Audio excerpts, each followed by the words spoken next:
Imagine all the people living life in peace, no need for greed or hunger. Imagine all the people sharing all the world. You may say, I am a dreamer, but I'm not the only one. I hope someday you will join us and the world will be as one. Goes the lyrics of a popular song by John Lennon. Good morning, good afternoon, good evening to all the participants from different time zones across the globe.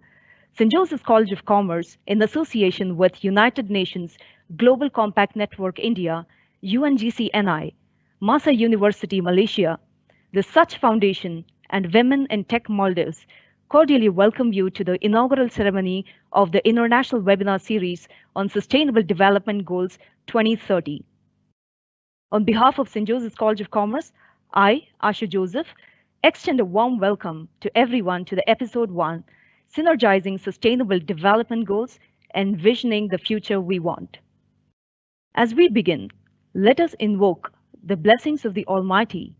Let us bow our heads and place ourselves in the presence of the Lord. Dear Almighty and ever-loving God, we come into your presence and seek your blessings on everyone present here today. Father, we thank you for keeping us safe and protected during the pandemic. Lord, we specially seek your blessing and divine providence for today's event. We pray that you help us retain the invaluable knowledge and learning experiences we derive from today's event. Lord, we surrender our speakers for the day that they impart their knowledge effectively. Continue to bless them and help them to be at their best throughout the event. Bless the participants as well so that they would be able to glean the vital information from this webinar. We pray that you continue to bless us all. Amen. The organizing committee of the International Webinar Series would like to present a short video about the college. St. Joseph's College of Commerce is affiliated to Bengaluru Central University and offers postgraduate and undergraduate programs to around 3,000 students. The institution was offered autonomous status in October 2004 and is a well-established research center. The institution was recognized as a college with potential for excellence in February 2010 by UGC. The college is re-accredited with A grade by the National Assessment and Accreditation Council and is awaiting the 4th cycle accreditation result. It has been consistently ranked within the top 100 colleges by National Institutional Ranking Framework. Since its inception, the institution has been a state-of-the-art space for commerce education focusing on multidimensional academic excellence. The college remains responsive to the significant changes and development in the field of higher education as well as in the domain of commerce and business. The institution is governed by the Jesuits, a worldwide Catholic religious order who also run other premier institutions in India and around the globe. The Jesuit mission is based on reconciliation and guided by the universal apostolic preferences of the Society of Jesus. The new UAPs promulgated by the Society are based on 4 vital areas: showing the way to God, walking with the excluded, the poor, the outcast, and socially marginalized, journeying with the youth in the creation of a hope-filled future, and fostering ecological concern and care for the earth, which is a common home for all. This international webinar series on Sustainable Development Goals SDGs 2030, initiated by the institution, takes its inspiration and direction from the universal apostolic preferences of the Society of Jesus.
If your actions inspire others to dream more, learn more, do more, and become more, you're a leader. This quote best describes our beloved principal, Reverend Dr. Daniel Fernandez, SJ, who has been the principal of St. Joseph's College of Commerce for 20 years now. The Josephite fraternity is a witness to his excellent leadership of seeking the best for our institution and its stakeholders. Father Daniel is a visionary and a prudent planner. Under his leadership, the institution has been ranked for its excellence by peers and other accrediting institutions. Father persistently works towards raising our standard of education and moving it towards perfection. In spite of the pandemic bringing enormous difficulty, he has envisioned a path to ensure that the functioning of the college excels through all the challenges. It is my absolute pleasure to call upon our dear principal, Reverend Dr. Daniel Fernandez, SJ, to deliver the welcome address. This webinar series was conceptualized in early 2019 with a sense of urgency, understanding that we have just a decade to achieve the Sustainable Development Goals 2030, inspired by the United Nations Sustainable Development Goals, guided by Pope Francis's encyclical on human ecology, Laudato Si, and enthused by the universal apostolic preferences promulgated by the Society of Jesus. St. Joseph's College of Commerce initiated this series. Pope Francis's Laudato Si and the universal apostolic preferences of the Jesuits have brought in a language of faith into the environmental dialogue. It increasingly calls for nothing less than a revolution of our hearts and minds, for a transformation of our societies and individual lifestyles to live in harmony with God's creation. It is in this backdrop that this international webinar series on Sustainable Developmental Goals 2030 is presented to you. And it is my pleasure to welcome each one of you to this meaningful webinar series. The keynote speaker of today, Dr. Arun Jacob, economist and development coordination officer, United Nations, Egypt. The moderator of the panel discussion, C.S. Sandhya, the panelists, Dr. Abhijit Sharma, Mr. Abhimanyu Manimaran, and Mr. Sankalp Mohan Sharma. Thank you for joining us from across the globe, and a very special welcome to each one of you. Here at St. Joseph's, we believe in creating dialogues with the industry, with professional bodies, with environmentalists, and with social justice advocates. We have often created forums and portals for effective exchange of ideas. Today's webinar derives greater prominence from the right collaboration that we have established. A warm welcome to our representatives, collaborators from United Nations Global Compact Network India, Mahasa University Malaysia, Sacha Foundation, and Women in Tech Maldives. Thank you for your continued support. This webinar has truly transcended geographical boundaries with the overwhelming registration received from all over the world. It is my pleasure welcoming all of you, dear participants. At this juncture, I wish to acknowledge the dedication of the convener, Dr. Purnima, and the entire team towards the webinar. True to the motto of the institution, faith and toil, the team led by the convener has labored for numerous hours. With their untiring efforts, communicable energy, and infectious enthusiasm, they have made this happen. My gratitude and congratulations to the team. COVID-19 has thrown several questions at us. Has COVID-19 created setbacks in our progress towards sustainable developmental goals, or has it created positive impact on planet-related sustainable development goals?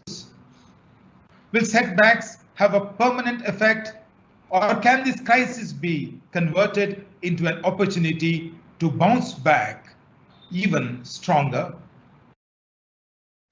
To understand all this in a more profound way, keep watching this space for the future episodes to unfold. Ladies and gentlemen, as I extend a warm and cordial virtual welcome to each one of you, if you happen to be in Bangalore sometime, do drop in to St. Joseph's College of Commerce and give us the pleasure of welcoming you in person. Thank you, and God bless all of us. Thank you for your encouraging and inspirational words, Father. I now take this opportunity to introduce the webinar convener, Dr. Purnima Vijaykumar. Dr. Purnima is an alumnus of St. Joseph's College of Commerce and is a dynamic and committed faculty member with a great sense of commitment and passion for teaching. She has a PhD from Bharatiyar University, Coimbatore. She has participated and presented in several national and international seminars, conferences, workshops, and training programs. She has to her credit several research papers published in reputed journals. She has also delivered many guest lectures for other colleges and universities in her capacity as a resource person. Dr. Purnima was awarded the Adarsh Vidya Saraswati Rashtriya Puraskar, National Award of Excellence 2018 by the Global Management Council, Ahmedabad, and also has a distinction of being one of the best teachers in the country for a distinguished work in the interest of the students and education field. I now invite Dr. Purnima to deliver the concept note of the webinar. A warm greetings. It is indeed my honor and privilege to deliver the concept note of the webinar today. Human craving for fast-paced development has given rise to unsustainable practices, which in turn resulted in unequal distribution of all forms of resources. This man-made inequality, a residue of capitalist human enterprises, has made harmonious social coexistence a dream deferred. Envisioning a change in this realm needs to begin by creating and spreading awareness about the severity of the predicament among various stakeholders of the global economy who knowingly or unknowingly participate in the process of disrupting the natural world order. Bearing in mind the need to revise individual and collective approaches towards the complications, the United Nations has designed 17 Sustainable Development Goals. Sustainable Development Goals, adopted by the UN member states in 2015, was a universal call to strategize ways for eradicating poverty, augmenting social inclusion, stimulating environmental sustainability, and promoting world peace. These goals invite immediate attention of global communities towards the acute requirement to reorganize human priorities in the field of production and consumption. The envisioned future can be realized only through encouraging and embracing an interdisciplinary approach involving all stakeholders, thus ensuring sustainable development in all arenas of human life. Under these circumstances, the international webinar with its first episode, Synergizing Sustainable Development Goals, Envisioning the Future We Want, would emphasize on the indispensability of proactive deliberations in the suggested spheres. Through this initiative, St. Joseph's College of Commerce joins hands with the United Nations in enlightening and shaping socially responsible citizens who are sensitive to the needs of others. Keeping in line with the universal apostolic preferences, the webinar would focus on the scope and limitations of implementing sustainable development strategies in areas pertaining to environment, human rights, labor, economic growth, and anti-corruption. The webinar series also attempts to critically inquire the modalities of the SDGs and the best practices adopted by the developing nations in accomplishing the practical dimensions of the Sustainable Development Goals proposed by the United Nations. The institution envisages this endeavor to be a space for effective dialogue and research on sustainable development by bringing together representatives from diverse disciplines of the global academia, corporate world, NGOs, and the international community at large. Initiatives of this character hold more significance in the present scenario as they synergize the scattered efforts towards making the sustainable future a reality. Wishing each one of you a very fruitful and an enriching session. Thank you. Thank you, Dr. Purnima, for the informative knowledge shared on the concept of the webinar. I now take this opportunity to introduce our keynote speaker, Dr. Arun Jacob. Dr. Arun Jacob is an economist and development coordination officer at the UN office in Egypt, contributing to the coordination of UN activities, providing policy advice, and leading SDG knowledge generation. Prior to this, he worked at the UN Economic and Social Commission for Asia and the Pacific in Bangkok within the team that coordinated the UN support for SDG implementation in the Asia Pacific region. Dr. Arun was one of the key organizers of the annual Asia Pacific Forums on Sustainable Development and supported several countries in the region with SDG implementation, including developing of voluntary national reviews. He also worked at the global level within the UN Conference on Trade and Development in Geneva on harnessing technology and innovation for sustainable development. Prior to joining the UN, he has worked as an economist within the President's Office of Tanzania, where he was selected to the core team that developed the 5-year and the 15-year national development plans. He is the lead author of several UN flagship publications and is published in peer-reviewed journals in economics. Dr. Arun holds a PhD in development economics from the Graduate Institute in Geneva, MPhil in economics from the University of Cambridge as a Gates Scholar, and BA in economics from St. Stephen's College, Delhi. I now invite Dr. Arun Jacob to deliver the keynote address. Hello, good afternoon. Can someone please confirm you can hear me? Yes, sir. Okay, thank you. Thank you very much. Respected Reverend Dr. Daniel Fernandez, the Principal of College, distinguished panelists today who are participating in this webinar, moderator, Ms. Sandhya, and a very energetic team of organizers led by Dr. Purnima, Ms. Asha, Ms. Sanjana, Mr. Giridhar, Mr. Vinay, Mr. Thomas, and thanks a lot for the excellent coordination and the meticulous planning so far. It is a great pleasure. Thank you very much for inviting me. Thanks a lot for St. Joseph's College of Commerce and the UN Global Compact Network and the various other partners involved in this webinar. I just want to confirm you can also see the screen and the slides which I'm sharing now. Good. Yes, great. Thank you.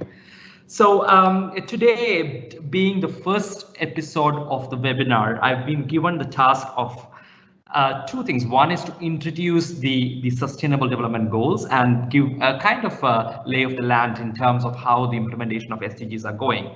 But given the eclectic mix of audience we have today before us, which as the moderator mentioned, from private sector to CSOs and others, it is important to just start with the basics. So I'm going to do that. But please bear with me if it's too basic for you. Maybe these are things which you're already aware of, but I hope during the course of presentation, we do touch upon some aspects, at least some of it is new for you. So allow me to just start my presentation today. So you have on screen the growth in income per capita over the last 2000 years globally, wherever we can find comparable data adjusted for inflation. So this is the average income per individual in the world. What you can notice is that across the countries, one message is very clear. This point in time is the richest in human history in the last 2000 years. At the same time, we are all well familiar with the fact that this wealth and this richness is not uniformly distributed across the individuals. The world's 2,000 odd billionaires have more wealth than 4.6 billion people, who make up 60% of the planet's population.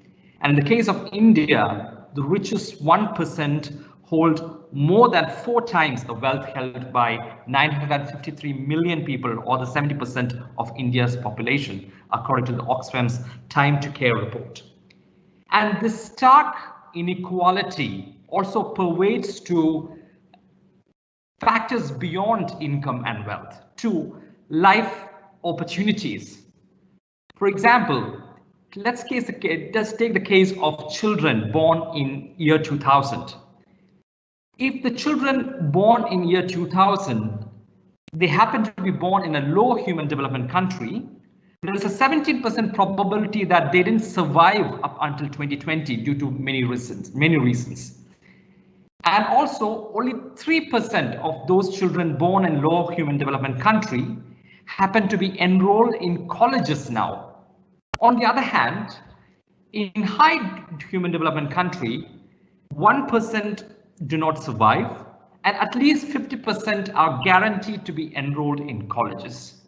So these kind of stark inequalities in opportunities and access to healthcare and access to education are continuing to entrench the inequality that we confront in daily life across the world, both within and between countries. Moving on, millions of people are facing the devastating impact of climate change, and 2010 to 2019 happened to be the hottest decade ever experienced globally, as far as records go, according to the UN World Meteorological Organization. And the climate anomalies in 2019, you have it on the screen now, and these are no longer becoming anomalies, these are becoming the norms of our daily life. So I think we all agree to the fact that we are confronting a complex mix of development challenges which require a bold, ambitious, and collective response from us. And as Father Principal rightly said, we need a revolution in heart and mind to address some of these development challenges. So that's where the Sustainable Development Goals, the 17 Sustainable Development Goals, come into being. And many of you know that sustainable development is not a new concept. And Father Principal in his introductory remarks did touch upon some of the history of the sustainable development as a concept, on how it is ingrained in many of our religious thoughts and beliefs as well. But one of the most cited definitions of sustainable development is from the Brundtland Commission report titled Our Common Future, which says that development that meets the needs of the present without compromising the ability of the future generations to meet their own needs. This definition has 2 particular elements in it. One is the reference to the needs of our current generation, that it is important to recognize the needs of the people. At the same time, it also refers to, it alludes to indirectly, a certain limitations which are posed by the environmental systems, the techno systems, and the social systems around us. So we need to be mindful of that limitations, and we need a development paradigm which is sustainable development, which respects that limitations. And these SDGs, just to quickly remind ourselves on the different processes which led to the SDGs. I'm not tracing way back in history, I'm just starting in 1987 with the Brundtland Commission report, and then the 1992 Earth Summit in Rio, which actually led to the UN Framework Convention on Climate Change, and several other initiatives. And the 1990s was actually a decade of a lot of major UN conferences, including the Conference on Women, Conference on Education, and several other conferences, where the world leaders and other stakeholders came together and decided that we need to act together to confront the rising challenges of the development challenges, which I mentioned at the end of the introduction. And these decades of major conferences led in 2000 to the Millennium Declaration, which actually gave rise to the Millennium Development Goals in 2000. As we all know, 2000 to 2015 was the MDGs era. And in 2012, when it was 20 years past the initial Rio Earth Summit, the UN organized another Sustainable Development Summit, which actually catalyzed more discussions around the post-2015 agenda. And in 2015, we had the UN Sustainable Development Summit, where the Sustainable Development Goals were adopted. So that's the brief history of different processes converging to the SDGs. So before going into SDGs, just a minute on the whole Millennium Development Goals experience, which all of you must be fairly familiar with. As you know, MDGs had about 8 goals and 21 targets. And there were significant achievements with Millennium Development Goals. For example, more than 1 billion people were lifted out of poverty during the MDGs period, and the number of out-of-school children in primary school worldwide fallen almost by half, and several other examples in different fields. Of course, what I personally consider as the biggest contribution of MDGs to the whole development landscape is the traction it received. It actually became the yardstick on which countries and the stakeholders and different partners began to judge the progress, the development, that became the yardstick that we all refer to. So it is because of this kind of success, this enormous traction it received globally, that despite the fact that many of the targets were not attained in the MDGs era, when it came to 2015, nobody asked the question whether we need a new set of development goals, because it was understood we needed it because of the success of the MDGs. We just went ahead and creating a new set of goals, which are the SDGs. So as you know, there are 17 Sustainable Development Goals touching on different aspects from poverty to hunger to health to water sanitation to partnership, peace and justice.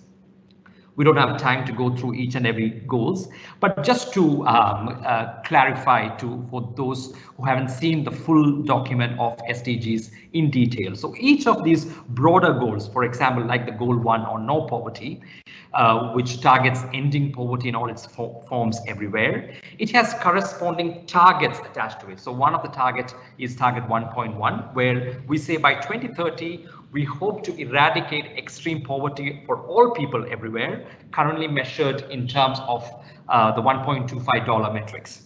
And each of these targets are then measured using specific indicators. So that's how the whole Sustainable Development Goals are structured. So we have 17 goals, 169 targets and 231 indicators that the world leaders and all of us agreed upon, committed upon in 2015. So the initial moderator did allude to the fact that I did work in Geneva with the UN Conference on Trade and Development, where I did work on the technology and development issues, where I had the fortune to work very closely with member states on negotiating on a lot of UN resolutions related to technology and development interactions. And I remember even negotiating a one-page text took ages. And in this current context of where the multilateralism is taking a backseat and there is very little trust between countries, the fact that we managed to negotiate and agree on 17 goals, ambitious goals, 169 targets and 231 indicators, it is definitely a triumph of multilateralism. And it is multilateralism at its best, and we need to recognize that. And going ahead into some of the fundamentals on SDGs. Again, this is a universal agenda. This is not just for the developing countries. It is an agenda for all of us, for the rich countries and poor countries alike. And the goals are integrated, indivisible, and it balances 3 dimensions of sustainable development. As you must have noticed, there are goals on economy, society, the social issues, and the environmental issues, and these are interlinked and intertwined in many of the indicators. And it kind of enshrines 2 core principles. One is that of leave no one behind, and pretty much in terms of the reference which Father Principal mentioned in the introduction on working with the excluded in terms of the international apostolic preferences, and the concept of human rights, protecting human rights. And it also, these goals just doesn't say that, okay, these are the goals and try to achieve it. It doesn't say that. It actually goes on to elaborate what means of implementation, including financing mechanism, technology, trade, partnerships, and the data are needed to attain these goals. It specifies it sets targets on these means of implementations as well. And there is a strong emphasis on follow-up and review mechanism, and it calls for a whole of society approach. That's why we are here. These are not goals of the UN. These are not the goals of just the governments. These are the goals for each and every one of us. And we need a whole of society approach to realize the SDGs. So what has happened since 2015? It was, as I said, it was a very difficult process to negotiate these goals.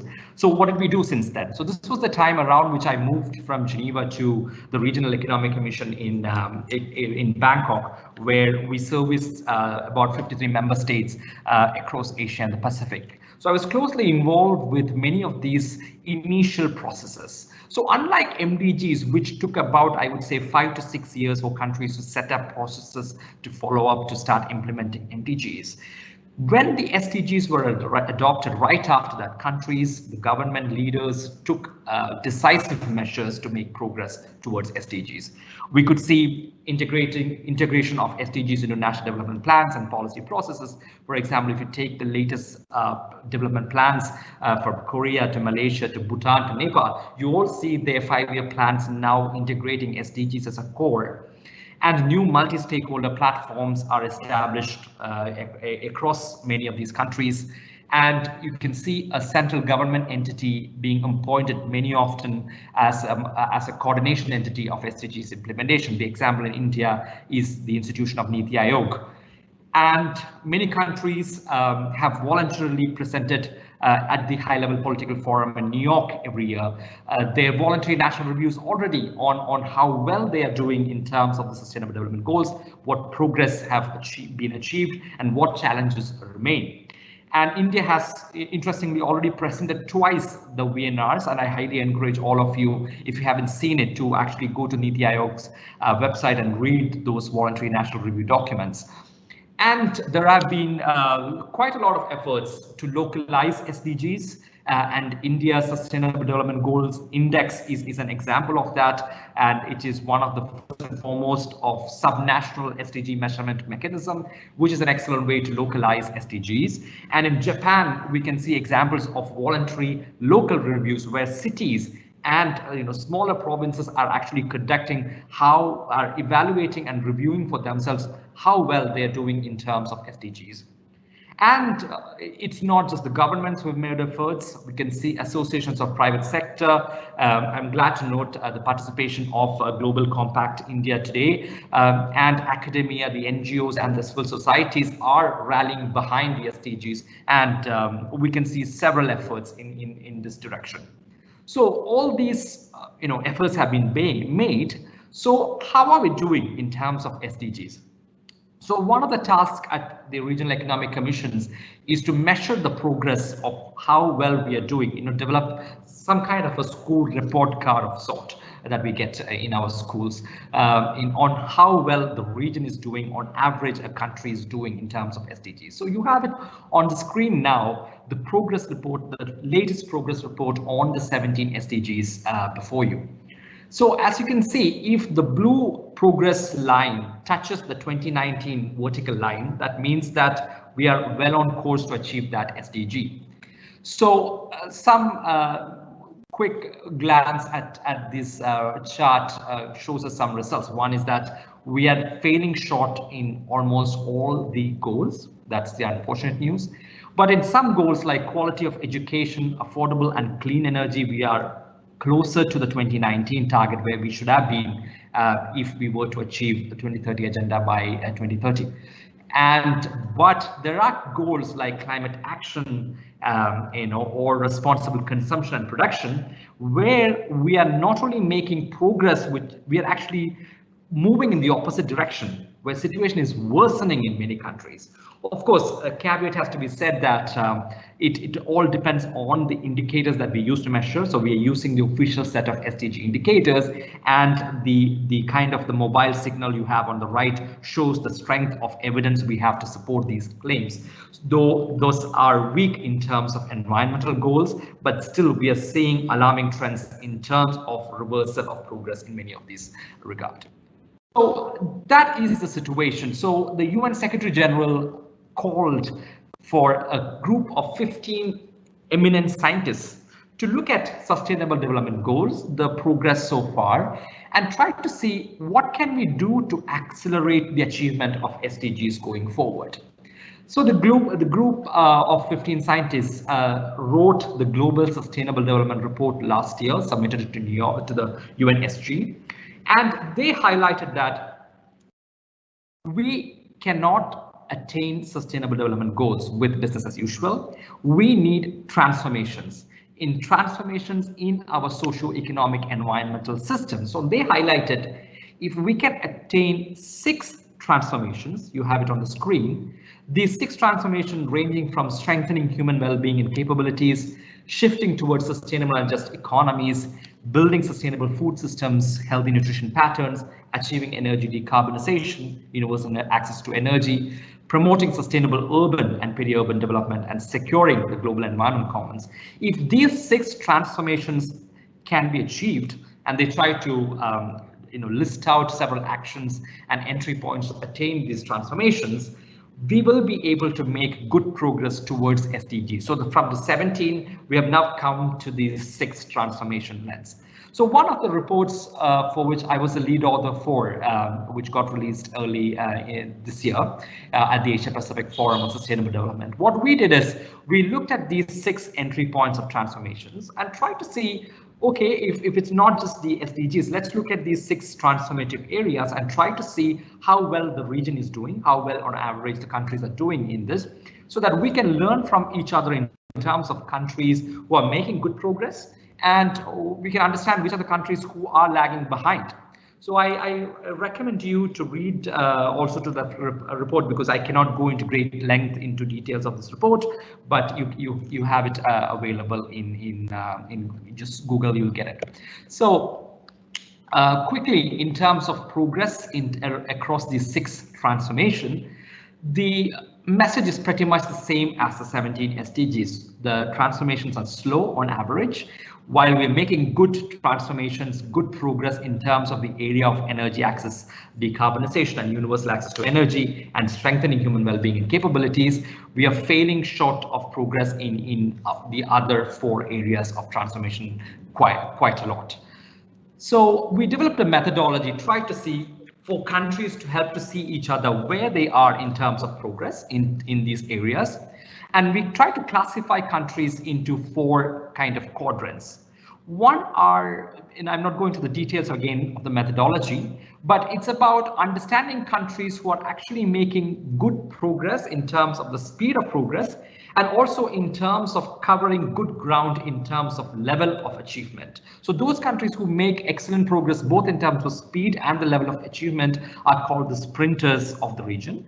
And the countries who only make good progress in the speed of progress, but still they have a long way to go, those are the countries on the top left quadrant are called the fast risers. And the countries who have made good progress in the past, but now they are kind of slowing down their progress, those countries are called the last milers, which are the bottom right quadrant. And in the bottom left quadrant are the countries which are called aspirants, because they're making slow progress in terms of the speed, and also they have a long way to go in terms of the levels of achievement. So let's try to look at where India is placed, considering the majority of the participants today are from India. Let's try to see where India is placed in terms of these transformations. So in the area of strengthening human well-being and capabilities, for example, in terms of the education, in terms of health access and areas like that which are linked to the human well-being and capabilities, India can be claimed as a fast riser because India is making very fast progress, but it still has a long way to go in terms of reaching the kind of level of achievement required by the SDGs and the 2030 agenda. At the same time, in the case of sustainable, shifting towards sustainable and just economies, India is actually a sprinter. It has actually made very good progress. It's continuing to make fast progress. At the same time, it has it has actually covered quite a lot of ground, and it is making fast progress. So it is one of the sprinters in the region.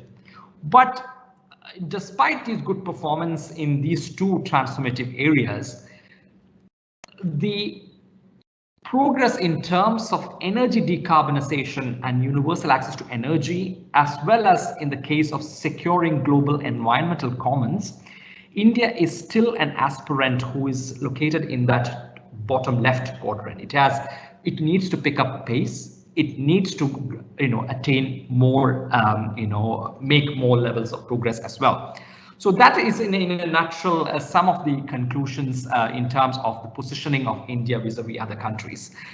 But what were some of the insights from this work? So what we notice are few.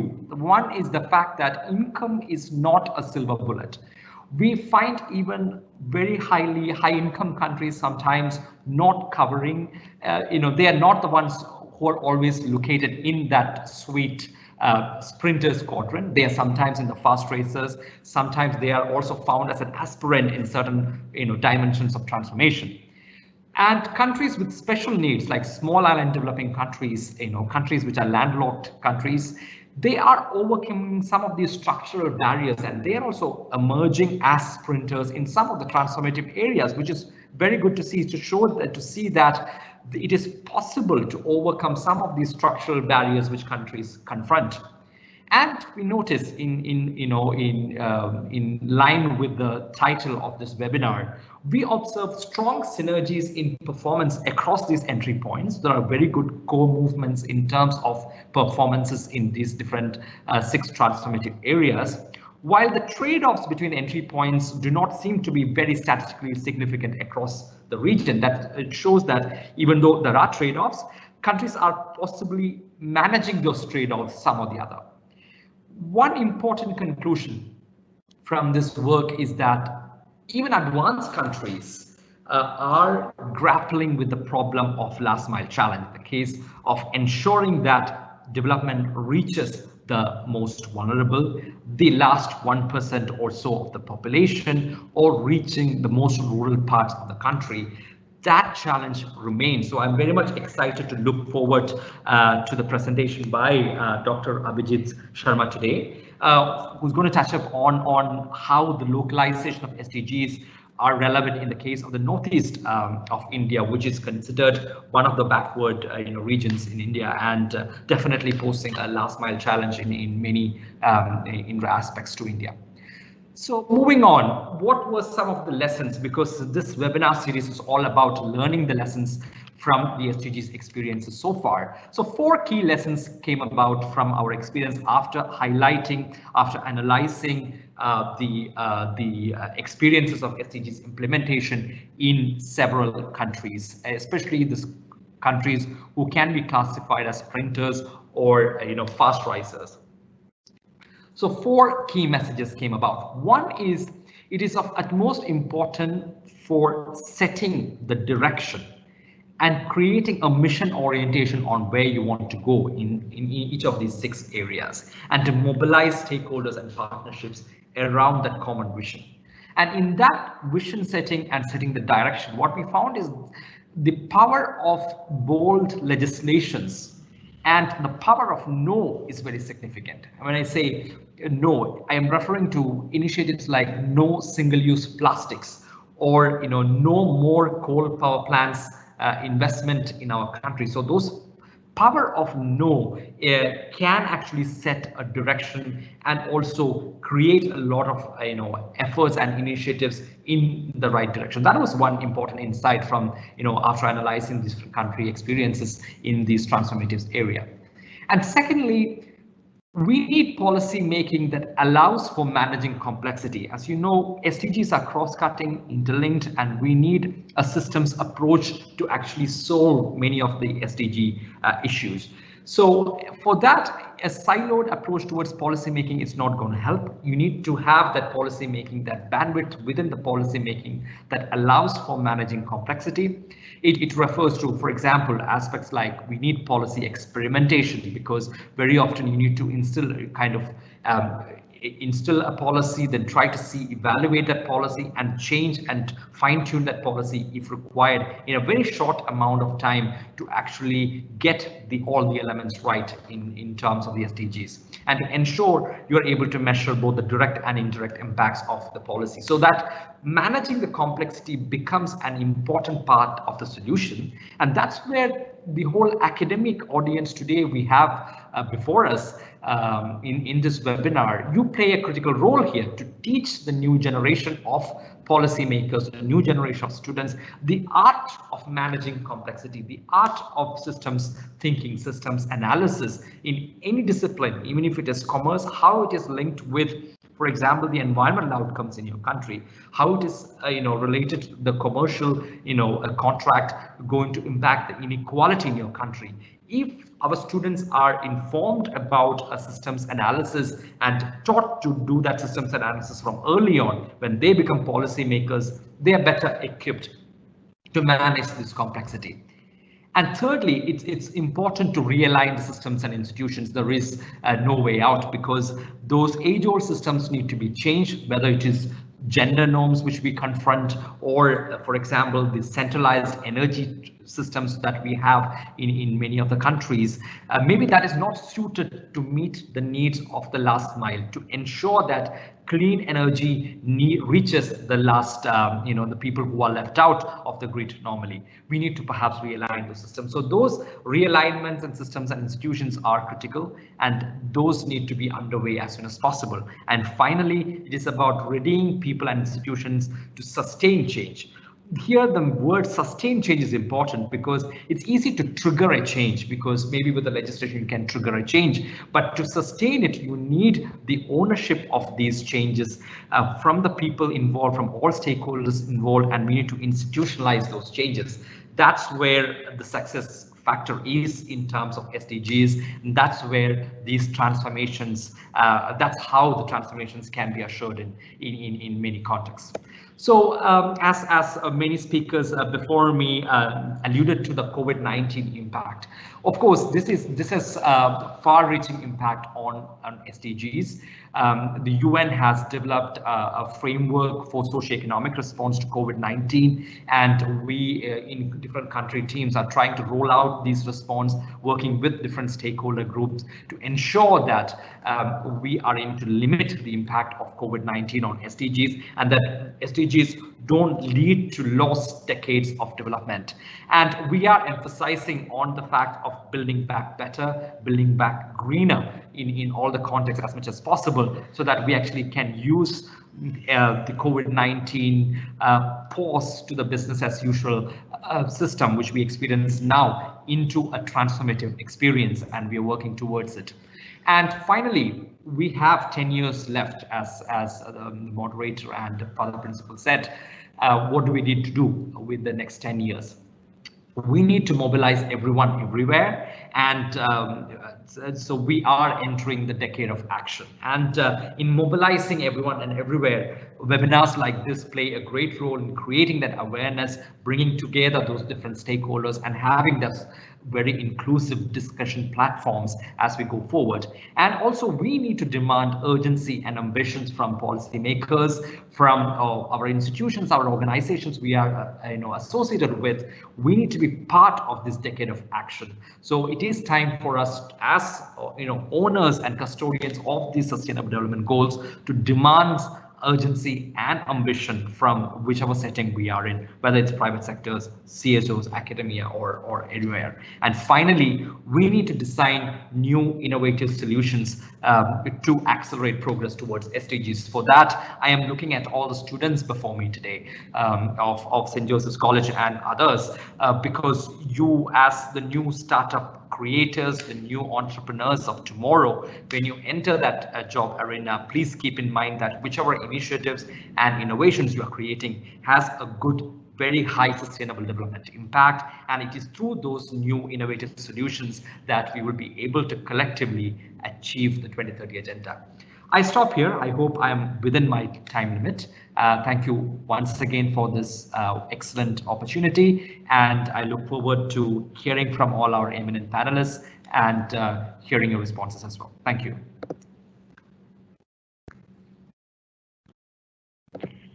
Thank you, Dr. Arun, for broadening our outlook on sustainable development goals with your informative address.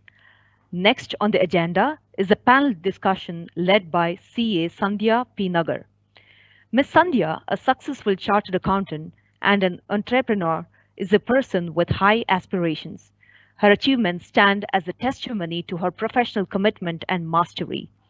Jagrati, Shaping the True You, an organization which is working efficiently in the field of education, is her brainchild. Her holistic educational approach, which encourages the choice of careers among the youth, is an idea she always emphasizes and truly believes in. Also, as a practicing chartered accountant, she efficiently manages an audit firm, Nagar and Nevada. Besides being a neuro-linguistic practitioner and a well-versed Sanskrit orator, she has also won a lot of accolades as a debater in various prestigious platforms. I now invite Ms. Sandhya to lead the panel discussion.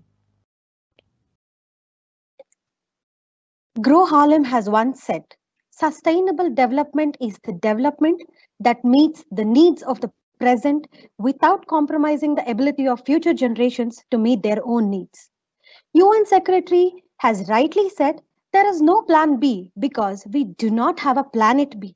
We have to work and galvanize our actions. As we ride together the wave of pandemic in 2020, there is no better time to strategize our thoughts and actions than today in the now, the present. I, CA Sandhya Pinagar, am the moderator for the panel discussion of the first episode of the international webinar. And ladies and gentlemen, once again, I welcome you all.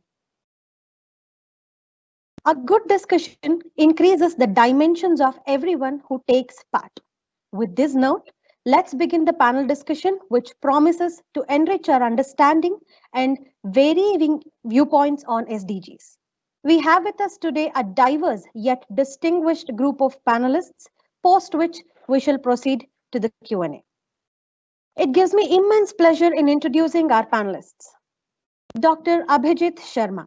He is presently engaged as Director at Indian Institute of Entrepreneurship under the Ministry of Skill Development and Entrepreneurship. He represented the Northeast region as the member of the working group set up by Planning Commission on National Rural Livelihood Mission. He was a renowned mentor for the upcoming entrepreneurs under the Bharat Yuva Shakti Trust program in Assam. He is the name for the consultancy on microfinance and livelihood in the Northeast India. The title of Dr. Abhijit Sharma's paper is Fostering Entrepreneurship for Localization of SDGs in the Context of a Backward Region like Northeast India. Hence, his discussion today would broadly cover the areas of role of entrepreneurship, challenges of entrepreneurship in NER, and the way forward. I heartily welcome you, sir. We are all yours. Over to you. Thank you, Sandhya. I would like to. Am I audible? Yes, sir. So, respected, I would like to also share my PowerPoint.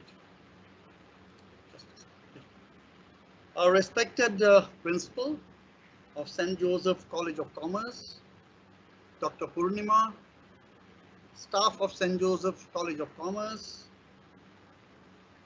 other sponsors of this webinar,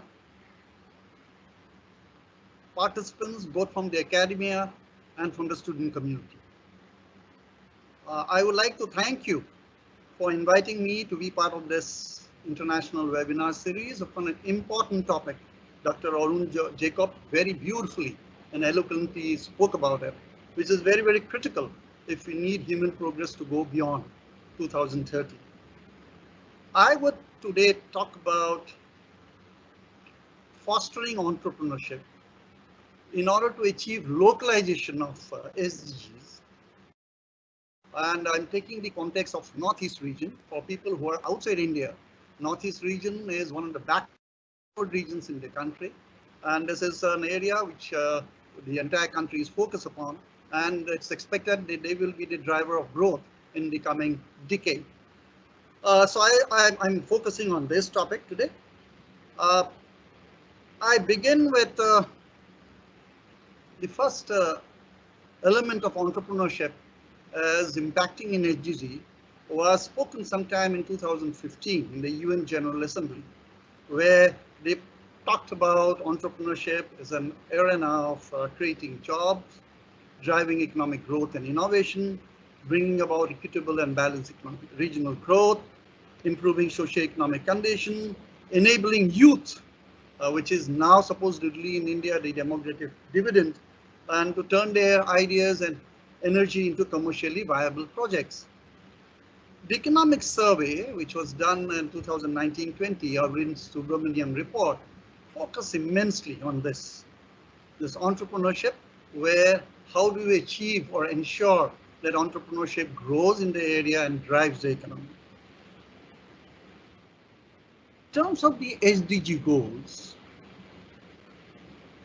it directly impacts 6 SDGs.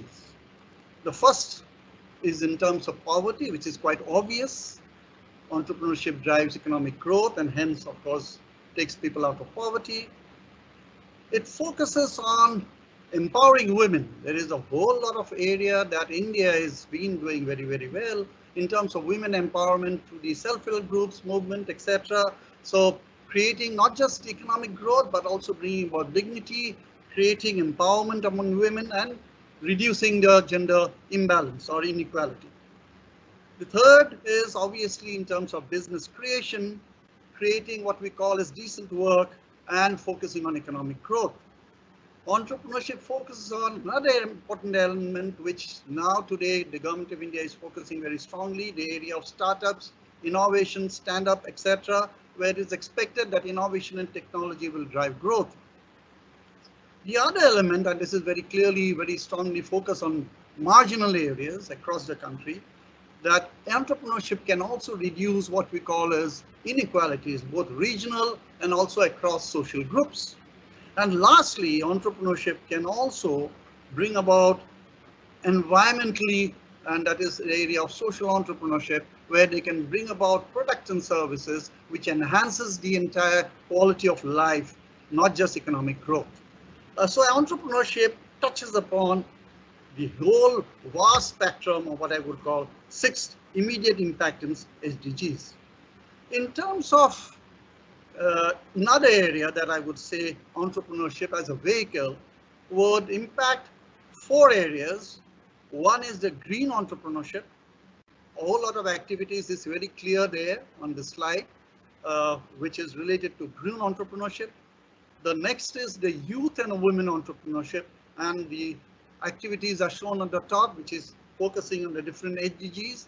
And then you have the social entrepreneurship. Dr. Arun Jacobs talked about education, talked about health, etc. So that is another area where entrepreneurship can really push, and there have been a lot of cases in India, across the world on this. And so entrepreneurship can be a vehicle which can really impact all of these activities. So I would like to focus on these 4 as vehicles for pushing what I would call as growth in the Northeast region, and not just growth, but also reducing inequity as we go forward. In India, as we know, that despite growth, poor has persisted. In the Northeast region, this is more so. And despite the growth, we also see that we are seeing more of a jobless growth. And if this needs to transform or has to change, you need to have entrepreneurship, or entrepreneurship is the only way forward. We would actually bring not just growth, but also drive or bring about what we call as jobs, creator of jobs as we go forward. The entrepreneurship ecosystem actually touches upon 6 elements which we need to look at if we need to push entrepreneurship to go forward. One is, of course, the policies. The second one is the finance, the full spectrum of services that will be available.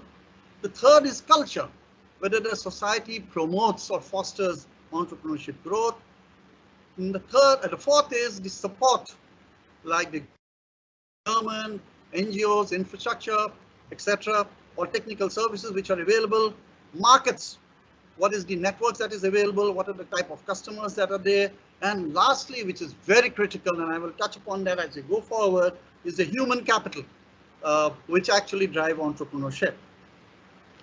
Let us now look at Northeast region as a context. Now, if you look at Northeast region, it is a resource region. You have a lot of primary products. You have also mineral resources, a lot of non-farm based activities, which has potential. We have again a lot of potential on tourism. And the second important element, which is that it has a very strong base of social capital. This is very critical because that is something that we will talk about a little later in the way forward. But the region has not been able to go forward primarily because of some challenges. One is that the volumes are low, the production is disaggregated, the infrastructure being poor, it is really a logistic nightmare, and financial access or availability of finance is really very poor. If you look at 2 things which was put forward in terms of, I would like to just highlight this in terms of the 2 maps, and I'll show you the Northeast region. For the others who don't know this area, this is the Northeast region. Now, if you look at this region, this is a source, is the economic survey.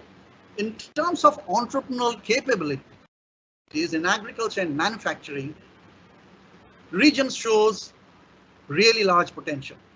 So there is this immense scope for actually pushing this area forward. If you look at the MSME landscape, that is the micro, small and medium enterprise landscape, we see a substantial amount of enterprises in this area. In the Northeast region, about 27 lakhs of enterprises are there, which employs about 55 lakh people. But they are extremely tiny. 99.8, almost 100% of them are in the category of micro. If you look at in terms of own account enterprises and establishment, this is the numbers. Own account enterprises are those enterprises which are very, very tiny, where there are no hired labor. So if you see here, large number of these enterprises are actually own account enterprises. In terms of employment, the establishment takes over a little, but by and large, own account enterprises dominate. Micro, informal, and mostly owned and worked by the same person. Those are the type of enterprises that are there in the Northeast region. But another interesting element which is there in Northeast region is this, that large number of enterprises are owned by women. Manipur, for instance, this is Manipur, almost 50 or almost half the enterprises are owned by women.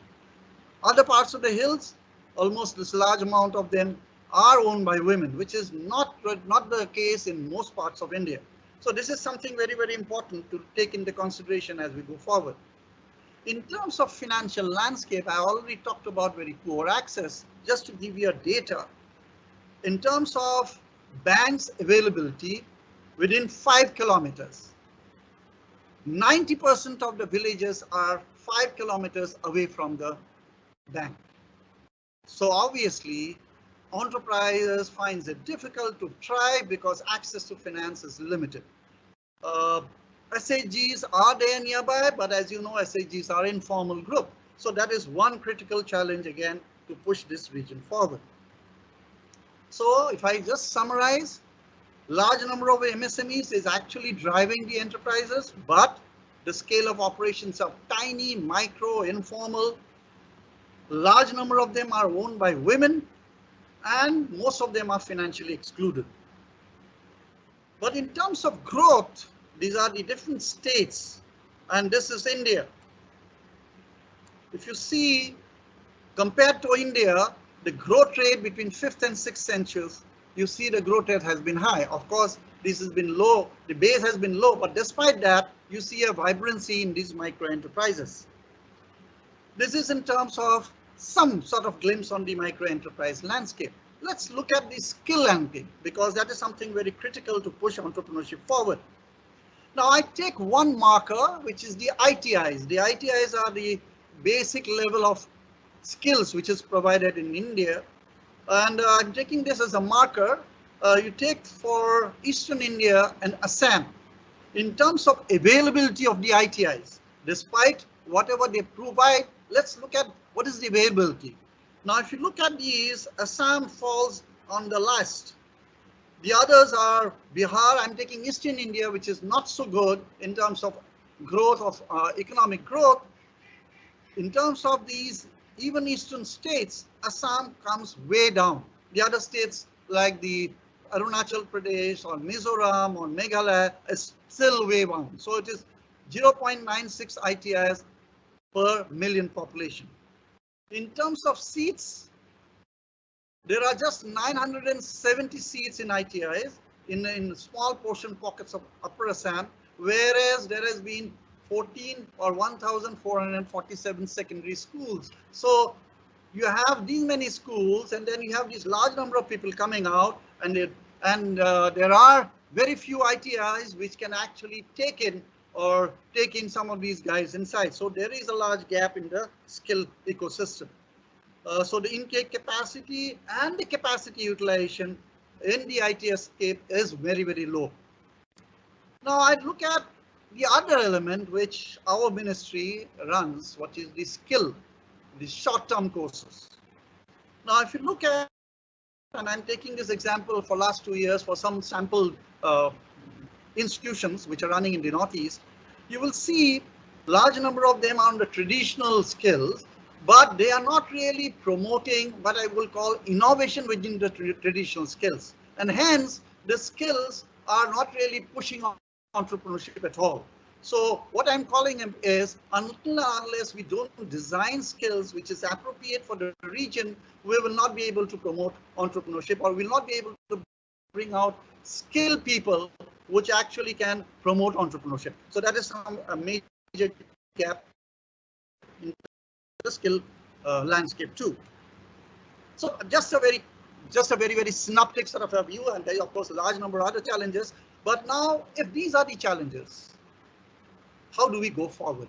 What's the way forward for pushing growth in this area? I'm suggesting value chains around clusters. And as we know that large number of them are in the area of agri, horti, handloom, etc. And I'm also talking about integrating agriculture with MSME, which is the non-farm sector, and then building skills around it. I will talk about a little in detail as I go forward to that. The second one I'm calling about is building institutions around clusters, harnessing the social capital which is there. In fact, in most of the areas, you have social institutions which are very, very vibrant. So that is something that I would like to see needs to be harnessed for providing what I would call last mile connectivity, both in finance and also in terms of forward inputs. The third I'm talking about is, can we integrate the new thing which is happening in the entrepreneurship space, startups, people who are working mostly in solving solutions or providing solutions to problems in urban areas, can they be pushed towards actually solving problems in the rural areas? That is something that we're talking about. And lastly is, can we look at tourism and hospitality in this part of the country? I will go in each of these points a little in more detail. Let's take the first point, working with local value chains around clusters. Now, why am I talking about clusters? I already talked about a major problems of what we call as disaggregation. Now, if you need to work in areas like Northeast where densities are low, the only obvious way to go forward would be clusters. Clusters bring about a natural agglomeration of economies. They create economies of scale, and they are already thriving because of the fact that they are available. So that is something that we need to push, harness, and push forward. We already have, I call tea, horticulture, apiary, a whole lot of sectors that we can push through pushing clusters up. And not only that, we need to then integrate skills around these clusters. When I'm saying integrating skills, for instance, let me take an example of handloom. Now you are doing traditionally. Now, can we build up technology infusion? We already have some in terms of what we call larger productivity looms like jacquard, etc. Now, how do we integrate them? How do we skill manpower for these so that they will be able to run these jacquard looms in a more efficient manner and then push growth and productivity higher? So we need to build up skills around these clusters from the gaps that is available. That is one. Two, and there are other elements which is available. For instance, there is this one entrepreneur who's working with, he's just focusing on one element, which is dyeing. He's saying that we have local indigenous knowledge, and as you know that this is now local is something that everyone is looking forward to. He is working on local dyeing and creating value whereby he's being able to sell his stoles at prices of, internationally, at prices of about 20,000, 21,000, which is based on just local indigenous knowledge. So he is building up these local indigenous base, providing some modernity to it, building up skills for people to take it up, and then pushing the value chain forward. That's something that we need to look at very closely. Can we use technology which can be adapted to region, appropriate technology? And then all of these, the advantage of clusters is that we can integrate women because it's in situ and it is really very conducive for women to work. In fact, in a lot of these clusters, we see a large participation of women. So it also not just drives entrepreneurship, it also drives women entrepreneurship very, very strongly. So that is something that we are proposing in terms of one way forward. I would like to just give you a small, this one, because this is a practitioner's view. I have been actually working with clusters, so the view will be more of practitioner's view. I will share some of the experience we had in terms of building up clusters. Just one example in terms of clustering. Tea, as you know, Assam is famous for tea, and I think everyone knows Assam tea. But there is a new phenomena which is happening for the last 2 decades or so. We have something called, earlier tea gardens were large multinational corporations or large companies. This has been slowly taken over. In fact, now 50% of the production comes from small tea growers. These are local indigenous entrepreneurs who have set up these small tea growers, but they are only producing tea. So there is a very, very strong potential of pushing them forward by clustering them. We are doing that with about 4 clusters in the Northeast region. One of them is very, very successful, where we are setting up a processing plant. We also have green tea processing, whereby they are being able to sell their tea very, very across the value chain very quickly and in very, very high price. So that is something that we are looking at, which can be done. Spices is another area. These are some of the clusters that we are working across. I know all of you will not know it, in various sectors across the region. These are some of the sectors that we are working with in the different parts of the. These are initial years, just 1 or 2 years that we have started working. So I will just share some of the initial findings in terms of what is happening in these clusters. These were, like I said, these are the bamboo cluster. These are the earlier products that was there. Thanks to design interventions, thanks to some technology, these are some of the products which have come out, and these are getting sold. These are the other products from that same cluster. These are airy silk, which is very, very indigenous to the region. It is also called non-violent silk. This is something that is, these are some of the products through the design intervention and technology intervention that we have taken up. This is water hyacinth, which is a local product. And then you see the product which is being transformed to this. These are some of the products that are there. This is something I would like to highlight because this is drapings of Aries silk, which is now going to California and France. These are all furnishings and drapings, and this is again built from the local clusters. These are some of the exhibitions which have gone there. So what I would like to say is that there is a whole lot of potential to push these forward.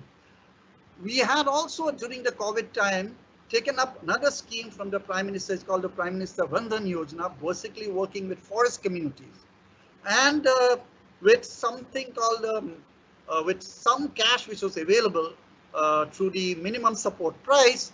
These are some of the areas that we work.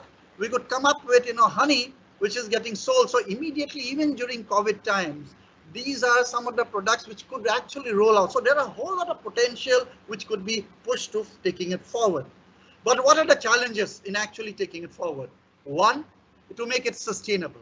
One, the marketing channel needs to be strengthened. That is something that needs to be done more closely, which I think needs to be pushed.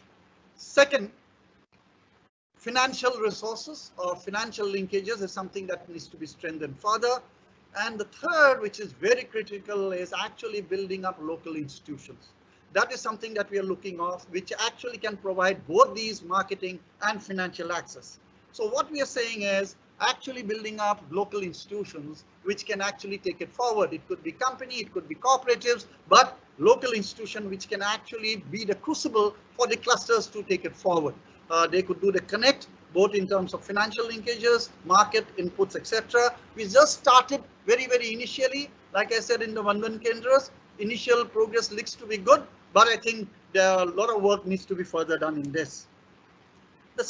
The other part that we are talking about is actually, can we integrate some of these guys who have excellent access to resources, knowledgeable, use all these technology platforms, etc., to actually solve problems in the rural areas. I would just give an example of one case called the Aronimaka tea. This gentleman is actually not selling tea. He is selling wellness.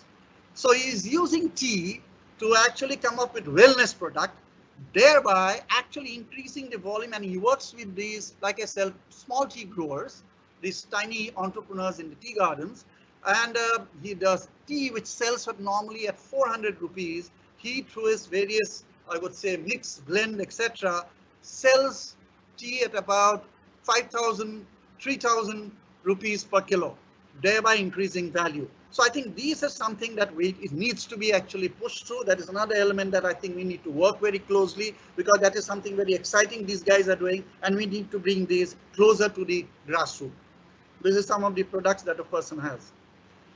And the last, I would like to say, in tourism, we did some work. We have a business incubation center in adventure tourism. Now, adventure tourism, as you know, the area is Northeast region is known for water, hills, etc. So it's a natural base for adventure tourism. And I tell you, and this is an astounding success we had. Of the people that we train, 80% of them have actually set up enterprises in their area, which is sustainable, local. These guys don't need to be very educated.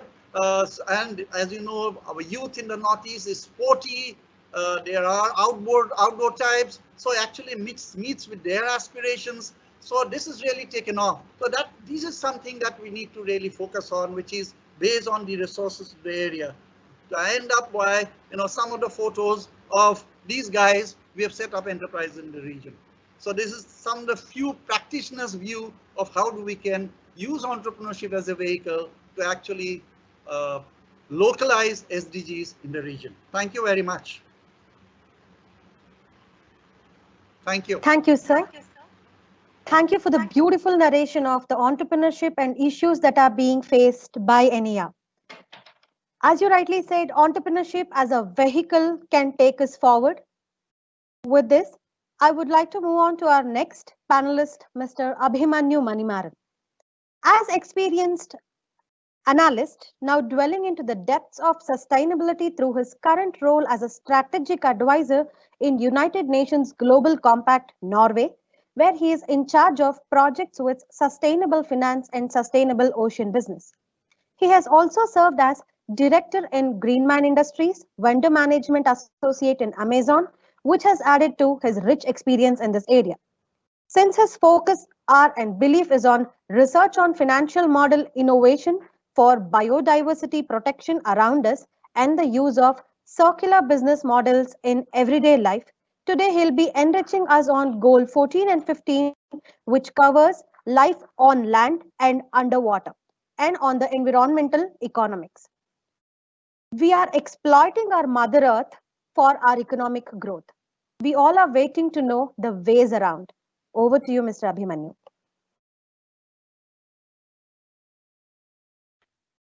Thank you so much, Sandhya. Uh, I would quickly like to thank all our esteemed guests who have joined us today. Thanks for the introduction, Dr. Father Daniel. It was really nice to see some familiar faces. I'm a former Josephite, and it's really nice to be a part of the community again. Thank you for an excellent presentation, Dr. Jacob. It was really insightful, and these conversations keep coming up every day in our work, and it was really nice to see that the information needed was sent out in the most easily understandable way. And thanks a lot, Dr. Abhijit Sharma, for telling us how important entrepreneurship is in our current landscape, and how important innovation is, and how it plays a pivotal role in our attempt to achieve the SDG goals by 2030. So I'm going to quickly share my screen and show my presentation. So I come to you all live. I'm fortunate enough to work from the UN office today. So I'm here live in Oslo. So it's afternoon, and when Purnima, the head of the organizing committee, reached out saying we need to talk about how we can envision the future we want, I always thought, coming from India and coming to Norway to understand the SDGs better, I thought it's a good start if we know where we are currently. So when we assume that we are well equipped with the things that we know, then it allows us to do better judgments on what we want to do. So the previous discussions were very informative in terms of the statistics provided, in terms of the directions we need to take. My discussion is sort of going to be more holistic in terms of the way we need to think to make ourselves relevant, because I do not believe sustainability is a particular department in an organization, but sustainability is well within our lives, and making sure that we approach every aspect of our lives sustainably is up to us, and that starts with educating ourselves.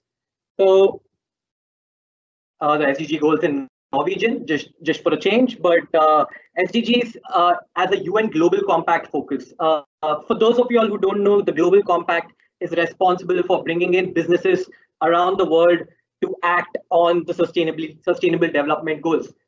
Set up in 2000 or 1999 to be specific by Kofi Annan, it aims to bring organizations, research institutions, education institutions like St. Joseph's, and businesses to work on the sustainability effort. And we have two pillars here.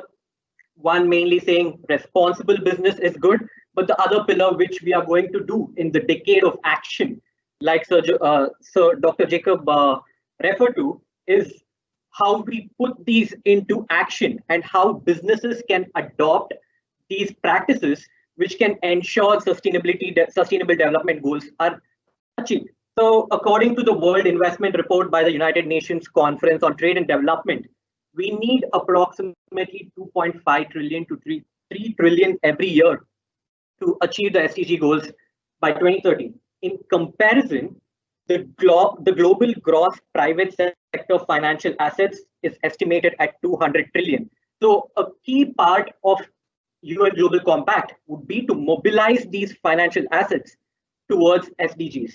And one thing that in UN Global Compact Norway that we focus is, yes, do not look at sustainability as something that you have to do because you have to report on something, but look at sustainability as a business opportunity, because the immense opportunity of companies going into a sustainable route is very evident in terms of the business models that are slowly coming up. Yes, so we envision economic growth and we envision economics when put into a graph as a spiral or as a line that keeps going up and up and up. But let's look at economics, or let's look at the way we look at economics in a much more holistic way. And Kate Raworth, a very popular economist, presented back in 2012 the donut model, or what we call as the donut economics. And this was revolutionary. And this showed us that we have to consider externalities like social as well as environmental issues in our scope of human well-being, and not just focus completely on GDP. So when we are talking about the donut, we are seeing two outfalls. The donut is in the center, and the space that has the donut is the safe and just space for your humanity. Whereas within the donut is our social foundation, key elements that we need to ensure there are no critical human deprivations. And the outside of the donut is where our natural environmental thresholds come into play. So let's look at this. So there are 11 social foundations that we need to achieve, and a lot of it is related to the SDG model. So when someone is looking at an SDG from an outside perspective, it is easy to get overwhelmed for a minute, looking at so many numbers. Which SDG is important? Just because one is no poverty, is that the most important? Or just because climate change is 13, is that the most, is that not so relevant? But this model sort of helps us understand that there is a huge connection between the social elements as well as the environmental elements. And each are interlinked in a way that we have to make sure that we achieve these holistically and look at this holistically. So the environmental ceilings has 9 environmental components that we have to make sure that we do not overuse. And this is the environmental ceiling bit of it. And the social foundation shows food, water, income, education, resilience, political voice, jobs, energy. And Dr. Jacobs previously showed a graph that said what is our current status on all of this. But this sort of shows a more holistic approach in terms of how we vision these goals and how it is important for humanity to remain in the safe space so that we continue the Holocene effect that has held Earth together for the last 10,000 years. Yes, a little bit into the social foundation. We do know there are some shortcomings in this. For example, food. More than 1 billion people around the world still face hunger. But do you know that it is easy for them to stop being in the situation only if 1% of the global food supply had better value chains? Then energy. Almost 20% of the world population lacks electricity. But with less than 1% increase in global CO2 emissions, this can be managed. 21% of the world's global population have less than $1.25. It was something that we saw in Dr. Arun's presentation as well. But they would require just 0.2% of the global income currently. And inequality, which is another goal, we saw the progress on inequality, which was not very good. Then there is the environmental ceiling. Carbon emissions. 50% of global carbon emissions are generated by just 11% of the people. So there is a huge disparity in terms of who is producing these carbon emissions, and we need a more targeted approach. Land use, synthetic fertilizers to lead to toxic runoff that impact aquatic life. Currently, I'm in the middle of a research that shows the interconnection between biodiversity as well as financial risks. So if we are to protect our biodiversity systems, and how can we place a price on these biodiversity systems so that, one, we ensure that they are not exploited, but also we ensure that they are brought into the mainstream finances so that when there is a price for all these biodiversity topics or issues, like when we are talking about deforestation or seagrass meadows or corals, when they have a value and show their value within the financial model, it is easier for us to manage these environmental issues and also make sure that we are within the environmental ceiling. So the current state of the donut. So this has come out from last year, and it shows that we are overreaching 4 of our external ecological ceilings: climate change, biodiversity, land conversion, and the other one. And in the remaining 11 social foundation ones, we have not achieved a lot. We are on a shortfall. Basically, the foundations are not strong. So just to give you all some metrics, gender inequality, which is very close to me, and thanks to my friends, I've been constantly educated on how important it is. There is a 34% employment gap between men and women. 77% of people in national parliaments are men when compared to women. So there is a huge gender inequality gap, and these are things that we need to consciously think about in our everyday life. And if that meant me losing a place on this panel for someone else to be represented and be represented by a woman, that would be necessary. And these are conscious small things that we have to take forward. Then look at the environmental stress can exacerbate poverty. So we are talking about how environmental issues are related to human well-being. So with global, let's take for example the biggest of all, the climate change. With global temperature rises, increase in floods, shifts in forests and agricultural systems, it is going to have an adverse effect on poverty, equality, and other social aspects. Similar with biodiversity. Biodiversity is known for its resilient systems. Amazon's rainforest act as the biggest carbon sinks, as well as the coral reefs or the marine biodiversity act take up to 50% of carbon sequestration in this world. But with increasing temperatures, there is a loss of this biodiversity, and that could mean it has an adverse effect on social systems. Air pollution, for example, which is a big issue in India. Human health is directly related, and it is proved that human health is directly related to air pollution, changing global rainfall patterns and monsoon systems.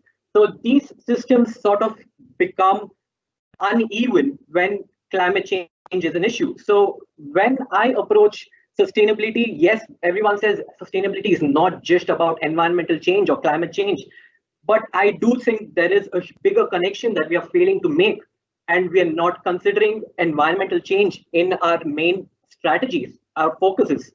So this is really important from the UNGC's point of view. So key next steps.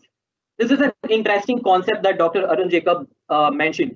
It's called systems thinking. And since we have a lot of students here today joining us from SJCC, the way we think about our systems or the way we think about the things around us has to evolve.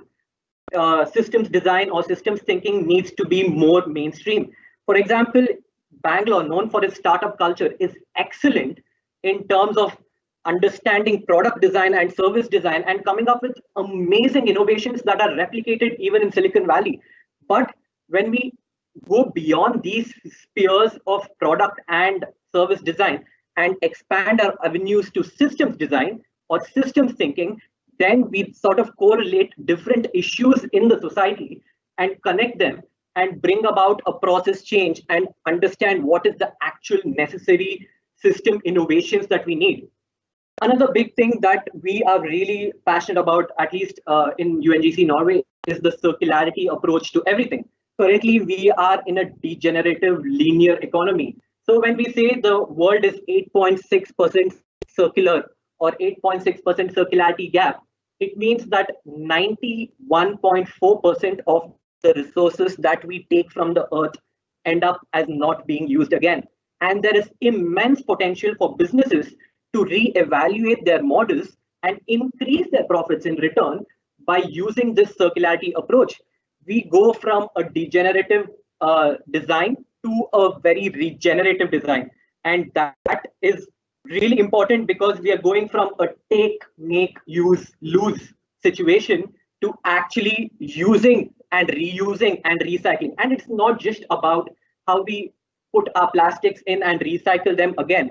It is a much bigger design that we have to look as businesses. And there is an immense opportunity when businesses remodel their businesses to ensure there is a lot more circularity, saving on material costs that not only help their businesses, but also the society. Thank you. This brings end to my presentation. Let's think more donut. Let's think or envision to be in a donut going forward. Thank you. Certainly, Mr. Abhimanyu. Thank you for giving us new way of looking at economic growth from line graph to the donut graph. And of course, thank you for encouraging our student community towards systems thinking, which is the need of the hour and dire necessity of the future for sure. Use, reuse, and recycle would surely be our mantra for the coming days. And with this, I would like to move on to our next panelist, Mr. Sankalp Sharma. He is the founder and director of the Such Foundation.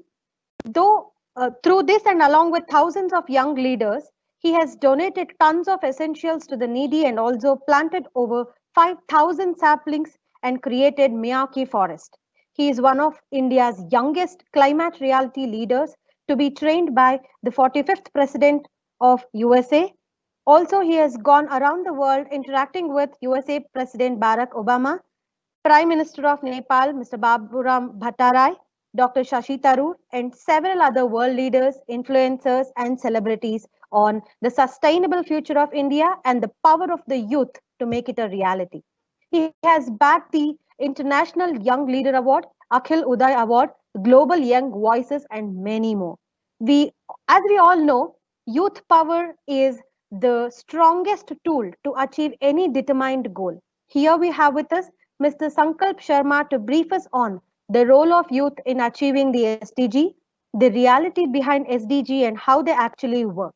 I welcome you to the discussion. And sir, tell us, are we truly working in the right direction? Good evening, ladies and gentlemen, panelists, all the esteemed staff, the organizing team, and students around the world. Thank you so much for the lovely introduction. As Sandhya ma'am said, my name is Sankalp. I am presently in the United States, so it's about 8 a.m. here for me, and I've been with you all since 6 a.m. And this has been definitely so fantastic and so educational for me. I will say that it's an absolute honor for me to speak after these three brilliant speakers, and at the same time a little nerve-wracking because they come from the best backgrounds with the most important and factual data. So what I'm going to do is talk more about experiences, talk more about the youth, and focus less on the factual data. But as I start, I want to, of course, focus a little bit on the MDGs, on the SDGs, and then move on to the youth and my journey.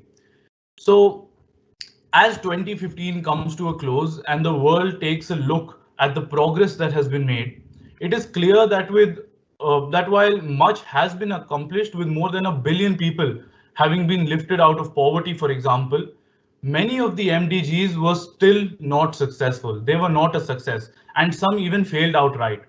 And one of the major MDG failures that we faced was the fact that the success of the goals was not experienced equally across the globe.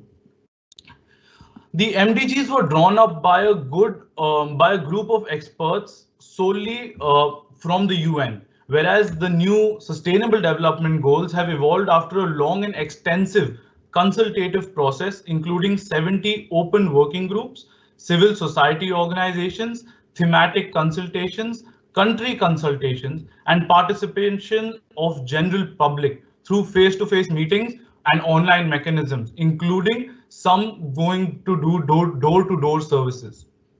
While MDGs were focused with only 8 goals, 21 targets, and 63 indicators, the SDGs are way more broad, more wholesome, as Dr. Jacob mentioned, with 17 goals and 169 targets.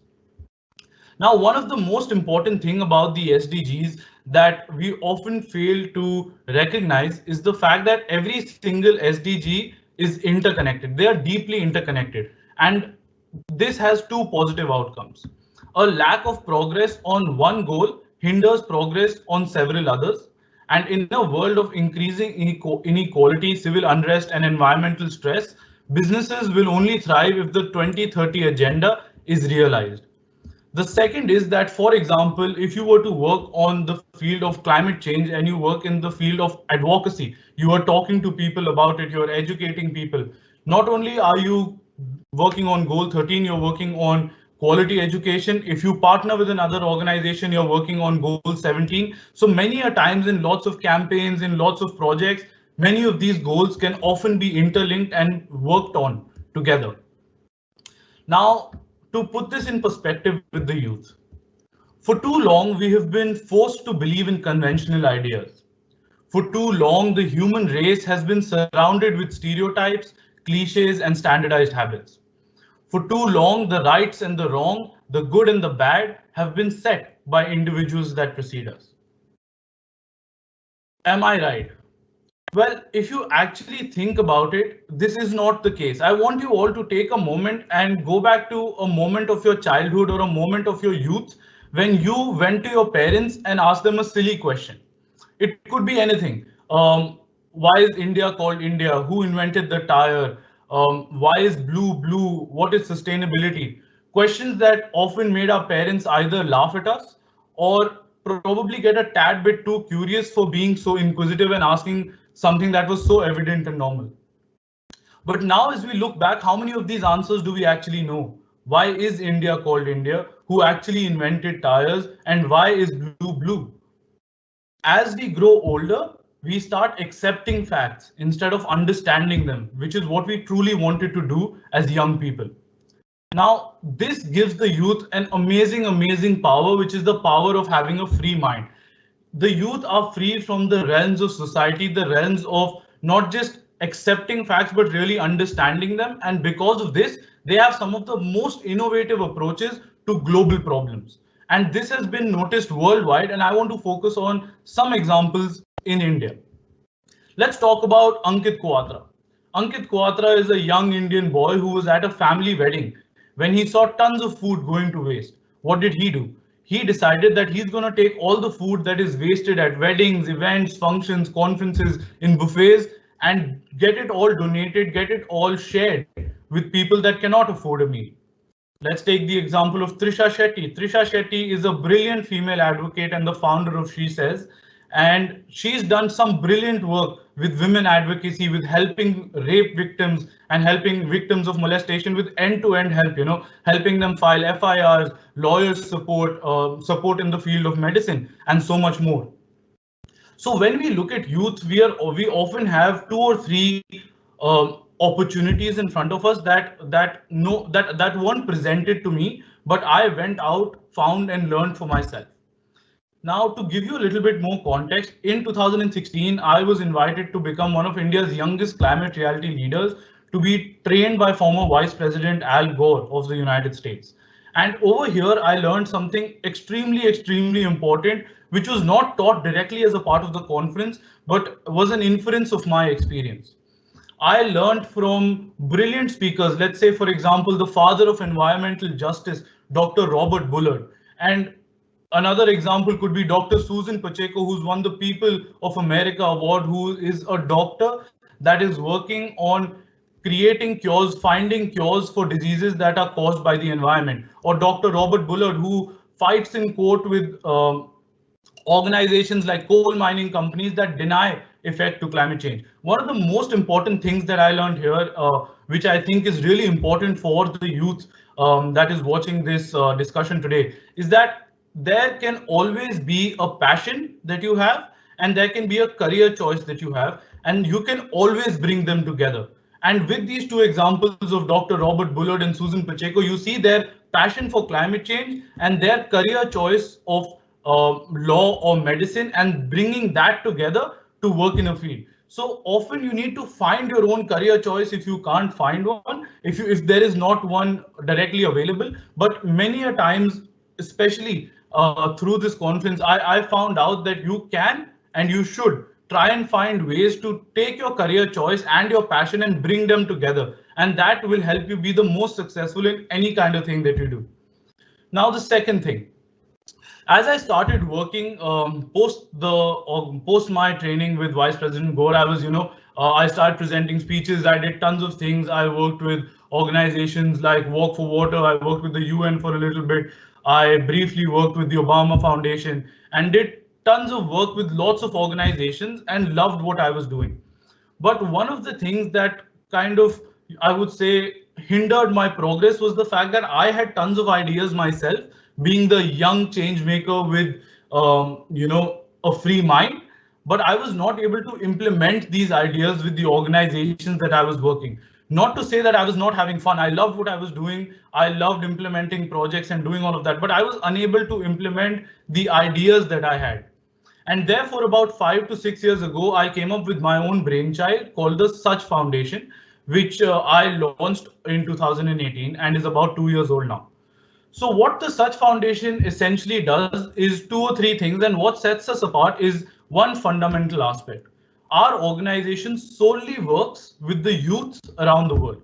So you could be a young person anywhere and you always have a place at the Such Foundation. In the past 2 years, we're in over 10 countries, 11 now over the course of the pandemic. We have thousands of young leaders working with us. And how the organization essentially functions is, let's say you are an environmental advocate, a young change maker in the field of Goal 13. And I am from India, working on quality education, for example. What we will do is that if you work by yourselves, you would create a campaign, create a project and work within your country or within your city or within your state. As soon as you join the Such Foundation, you're a part of a group of some of the best, most innovative change makers worldwide. And what we do is we will provide one whole month to each change maker. So what we do, let's say we provide this month as the climate change month with Goal 13. So the African young leader from Nigeria leads this entire month. We come up with some amazing, easy projects to implement that have a lasting impact. And he will go ahead and teach this project or how it is to be implemented to all the young people worldwide. So let's say his project was to plant saplings. If he were to do it himself, he would plant 1,000 or 2,000 saplings in Nigeria. But through the Such Foundation, through the course of a month, and teaching people how to acquire funds, how to, bring people on board to help you plant, how to acquire plants, what is the right method of planting. When he plants 2,000 saplings in Nigeria, our team in Nepal plants 1,000 saplings, India plants 5,000 saplings, and the change that is done simply starts multiplying many-fold. And then the next month is my month. And so I will be doing a project on quality education, probably, finding ways on how education can be improved. And then that is implemented worldwide. So it is a very, very simple structure, but focuses on 2 things. One, working solely with the youth, and 2, always and always focusing on all of these goals and learning from people that have extensive research and extensive skills in any certain goal. Now, this leads me to my most important point. There are 2 choices ahead of us. One is, as one of our speakers said, the field of entrepreneurship that I took up. Now, it is very, very important to educate yourself first before you start any kind of action. And many a times people tend to join bandwagons, especially the youth is what I have noticed.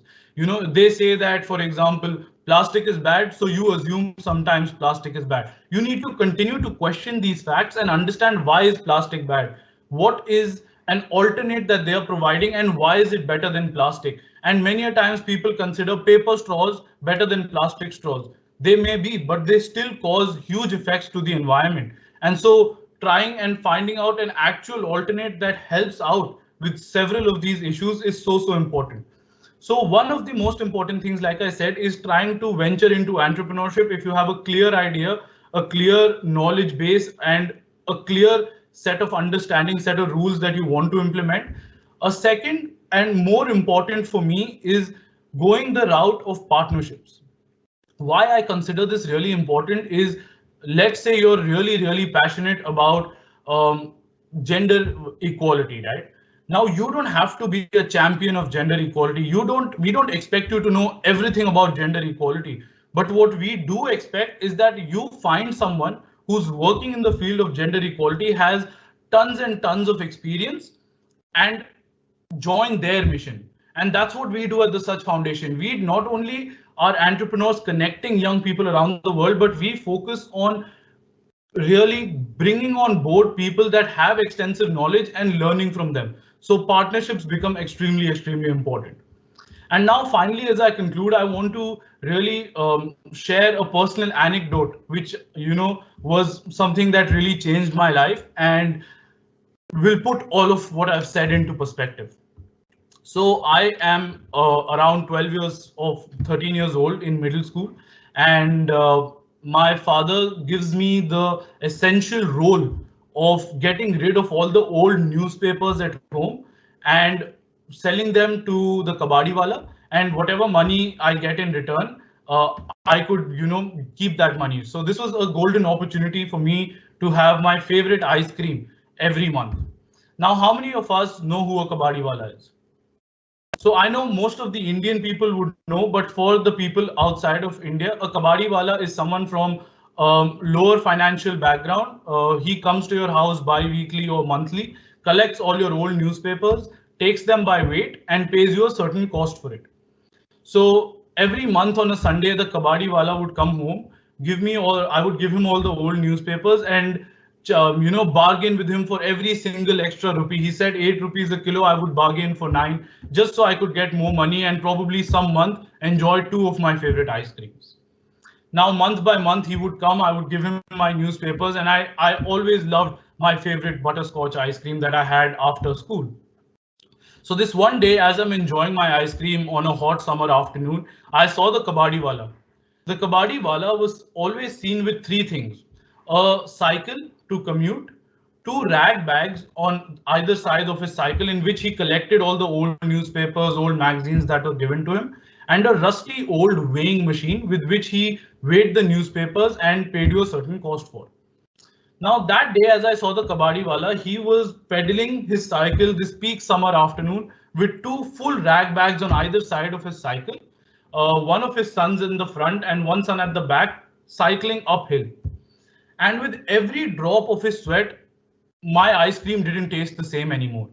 At this point, being a young person, I started questioning an underlying fact that everyone in the world, especially in India, accepts is you take money from a kabadi wala and you give him your old newspaper. I questioned this fact simply because it did not seem right for me, someone who comes from a financially secure background, to take money from someone who's not sure if his family will eat the next meal or probably even have shelter the next day. So that day I go back home to my father and I tell him, Pa, I saw this and I have decided that I want to give away all of my old newspapers completely free of cost.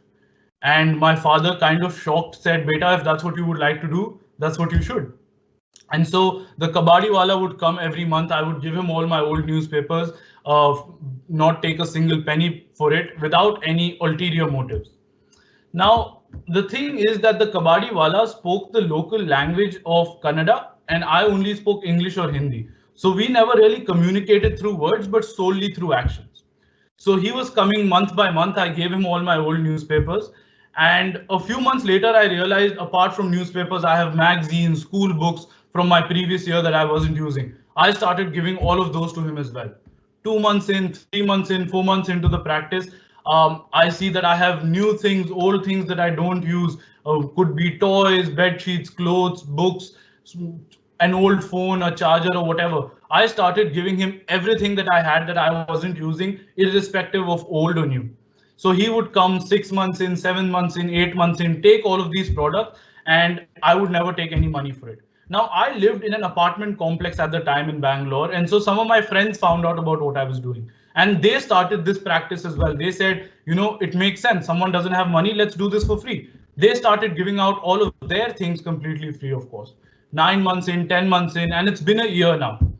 So after a year, on one Sunday afternoon, my doorbell rings, I run to the door, I see the kabadi wala there, and I run back in. I did not have any newspapers on that particular day, so I come out and I tell him no newspapers today.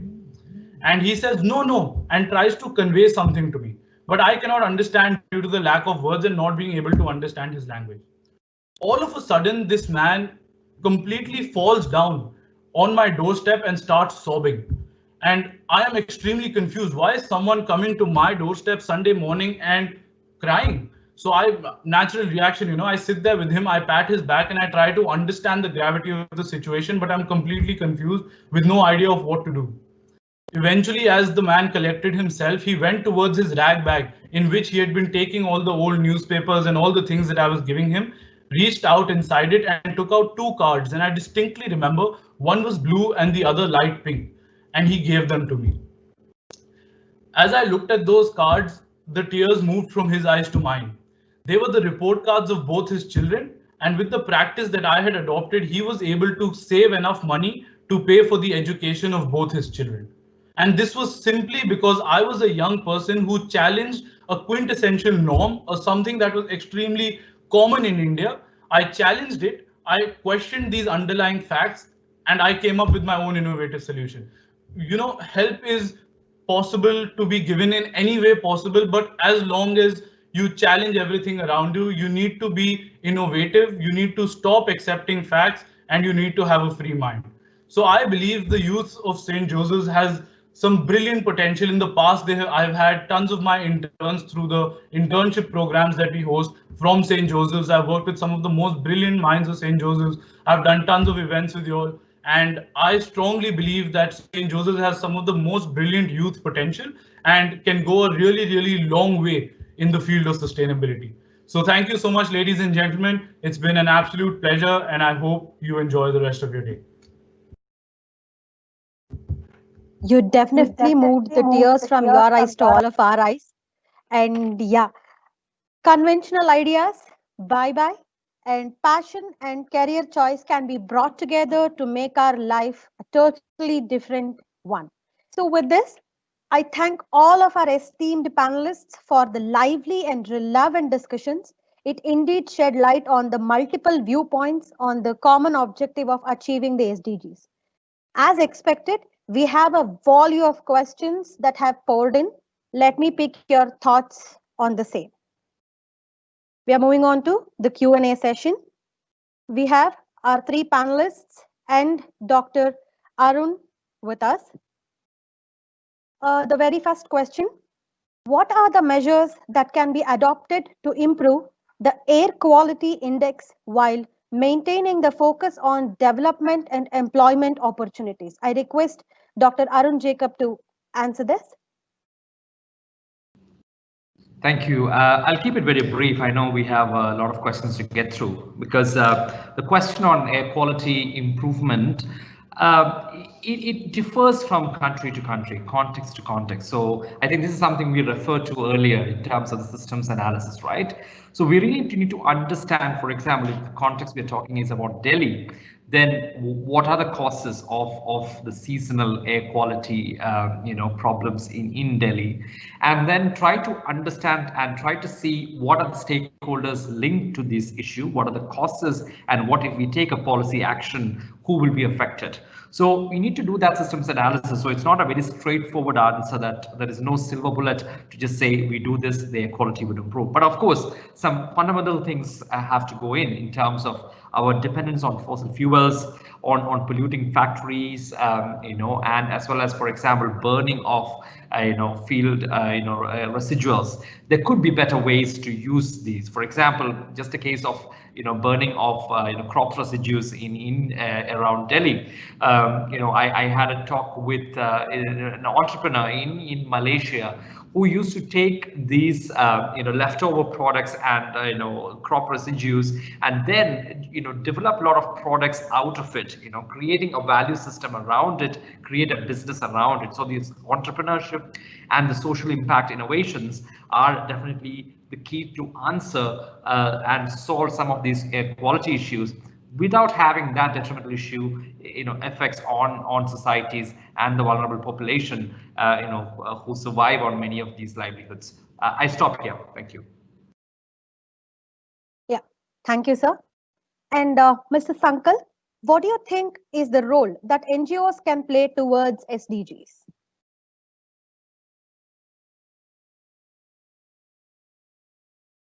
Sir, you're on mute.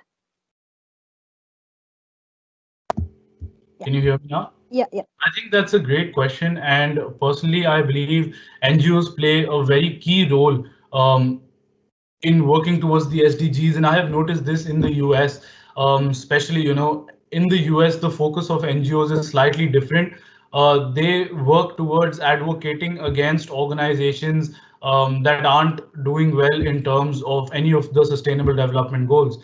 And this has been visible in the boycotts that happened with McDonald's in the past, with not providing equal cost opportunities to the coffee manufacturers in with Starbucks. And so NGOs play a very important role on holding companies accountable for the work they're doing, making sure they're sustainable, and creating lots of I would say campaigns against them if they were to go out and not agree with the changes that need to necessarily be done. So NGOs play a key role in doing a lot of social work as well.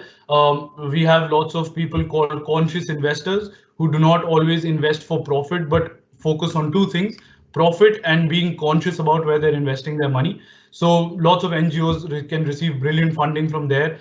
And one of the key things NGOs does is keep companies accountable for the work they're doing and really keep them in check for their sustainable standards. So that's where I think NGOs play a key role. Thank you. Thank you, sir. And now this question is to Mr. Abhimanyu. The logistic industry all over the world is still heavily dependent on non-sustainable source of energy and leaving heavy carbon footprint. Are you aware of any possible disruptions to be expected in this industry? Yes, certainly. Thank you for the question, Jeremiah Kumar. The idea is IMO recently signed a call to action that said over the next, by 2050, 50% of all emissions are going to be reduced on the shipping industry. So there are huge technology potentials that are coming into picture. The use of hydrogen as a possible fuel on board, and most importantly, identifying ways to electrify ships that could sort of reduce your carbon footprint because of that. Yeah, these are some of the technology disruptions. The shipping industry has been around forever, and they are on top of what the needs are supposed to be in terms of emission cut downs. And they have set an ambitious goal for 2050, and it is going to be interesting to witness how these technologies are going to be made mainstream, scaled up, and how they're going to be inculcated. Thank you. All these while, we have believed that Manipur women are too good for their beauty. And today we realize that they are not just beautiful, they're also very courageous to handle industries on their own. I think someone who got inspired by this has posed this question. Women they face glass ceiling in every sector and in every corner of the world. Policies introduced are not implemented in many organizations. What are some solutions to tackle the same and ensure equal opportunities? I request Sir Abhijit to answer this. Sir, you're on mute.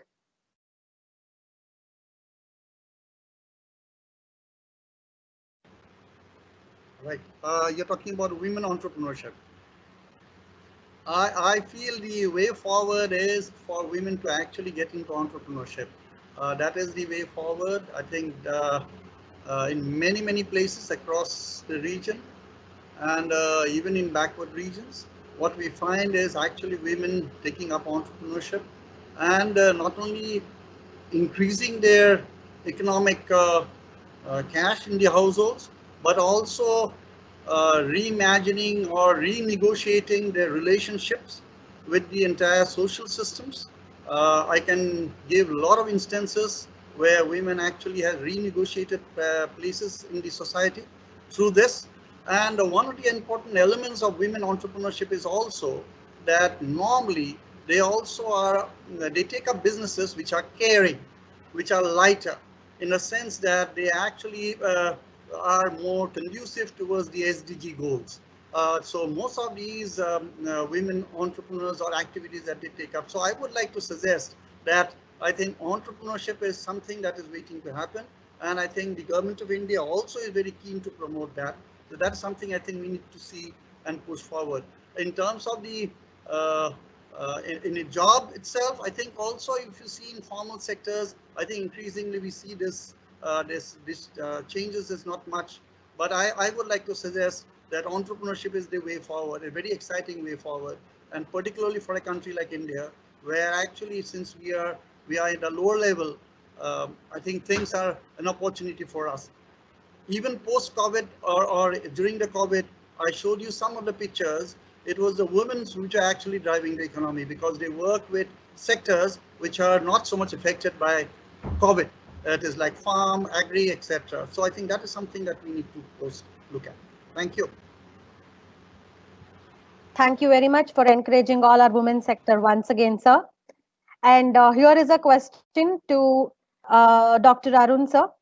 Eradication of poverty is an illusion or a practical approach? Thank you for that question.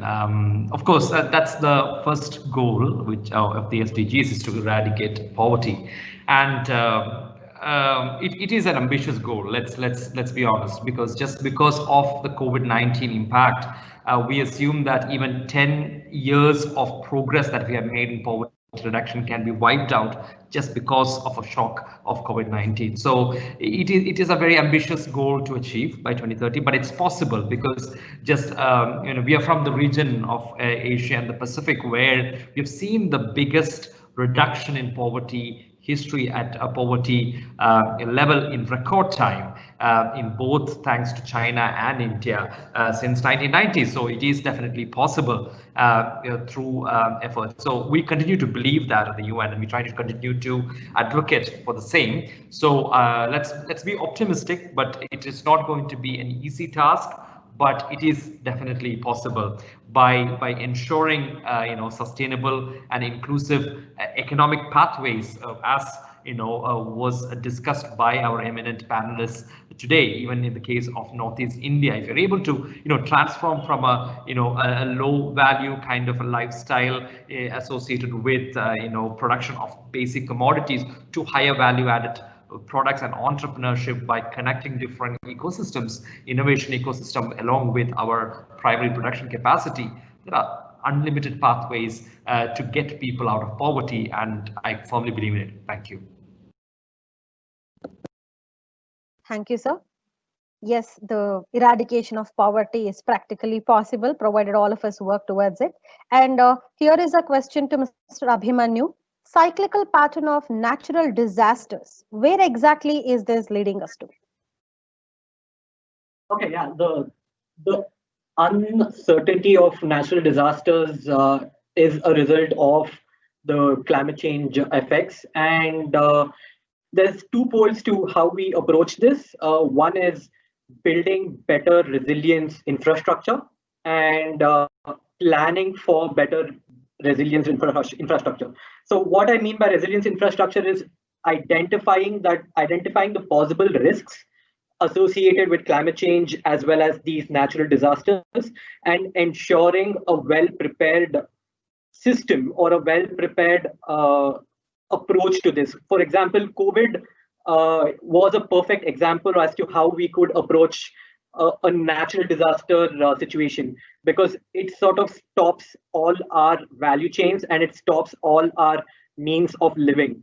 And this is a perfect example of how we can adopt and encourage innovation and try to come up with new systems that will make us more resilient in the future. Thank you. Thank you. And moving towards Mr. Sankalp, what are the ways, according to you, through which youth can contribute towards a sustainable future? A youth icon should answer this.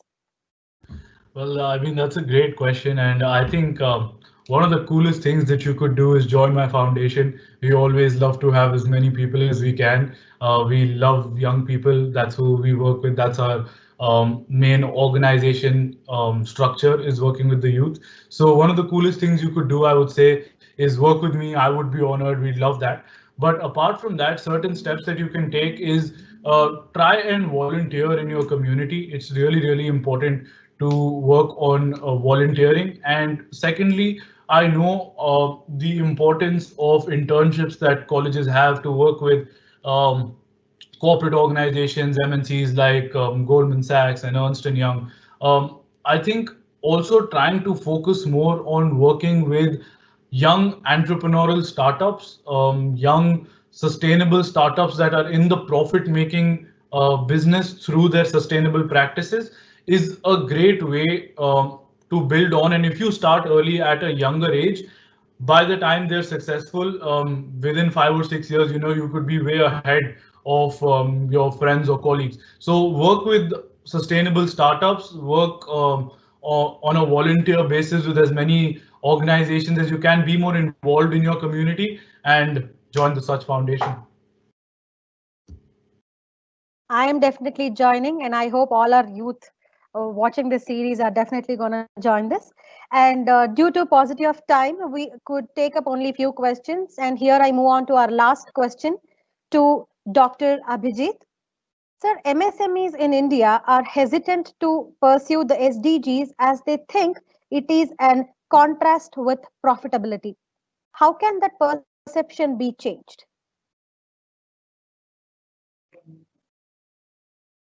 Sir, you're on mute. This is very, very far from truth, because the government of India is really very keen. The MSME ministry is actually very keen to drive this cluster. I'll just give you small examples of it.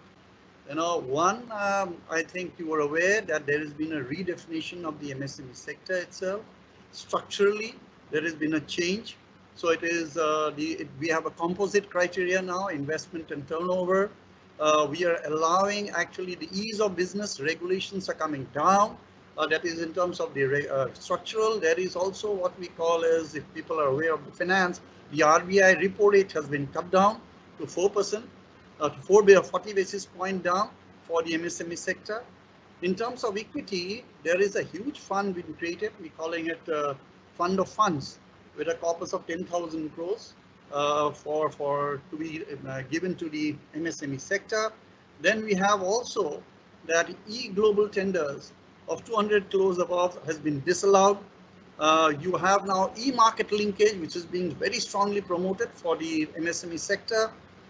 We have, in terms of liquidity, we are collateral now. The collateral free extension of 3 lakh crores has been for existing loan. It has been extended. Debt has been restructured, as you're aware of it. In terms of early receivables of MSME, I'm in the government institute. Even institute like ours have got this strong advisory that any of these MSME, if any of the dealings with MSME, we need to immediately pay, otherwise we'll be taken to the task. So there is very strong emphasis on ensuring that the MSME. So today, actually, despite the pandemic, the government is very keen. So there is actually a whole support system for MSME. And whoever's asked the question, I think it's the right time actually to plunge and get into it. I'm sure there will be the banking subsystem, the government system, the entire support mechanisms actually there to help you. Thank you. There is, sorry, Sandhya, there is one question I saw which is not there, and I wanted to take it. This is something to do with insurgency. That is a common thing for the Northeast, an important tag which is always put. So there was this question saying that how do you look at insurgency and this effect in economy? I would like to just say that Northeast is changing, just like the country is changing. And when I showed all these pictures, this is what it is happening. The insurgencies have been there primarily because of low economic growth. Actually, these are things which are changing the region. So insurgencies now is a very, very low ebb.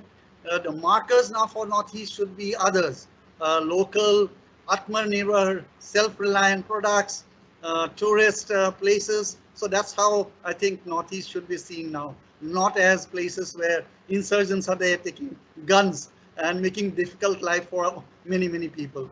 So thank you. I'd like to take that. I wanted to answer that question. Thank you. Thank you, sir. With this, we wind up the Q&A session. We at SJCC and UNGC, and I hope that today's discussions were enriching and worth all of our time. We look forward to each of us playing a part in achieving the SDGs. Now, I hand over the session to Ms. Asha. Gratitude is the fairest blossom which springs from the soul.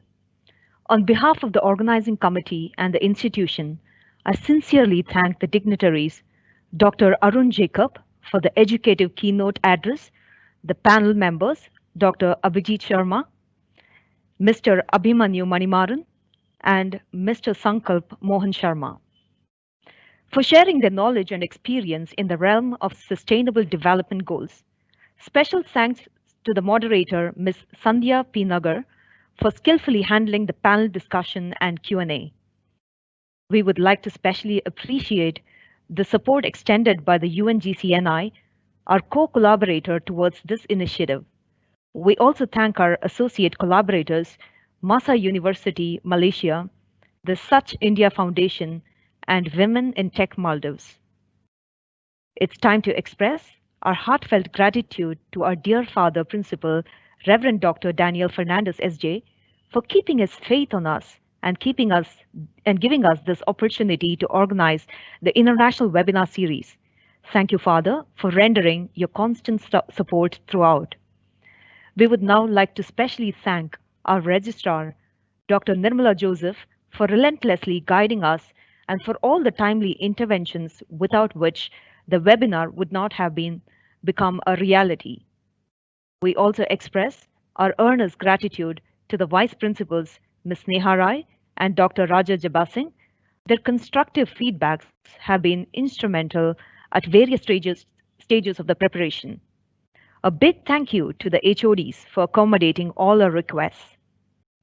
On behalf of the institution, I would now like to thank and congratulate the webinar convener, Dr. Purnima Vijaykumar, for her meticulous coordination. As we come to the end of the event, I would like to acknowledge and appreciate the organizing committee members for contributing their best and working towards the completion of the first episode. We indeed have a long way to go. Thank you very much for all the patience and support. We thank all the student committee members for being commendably cooperative and for providing the creative inputs.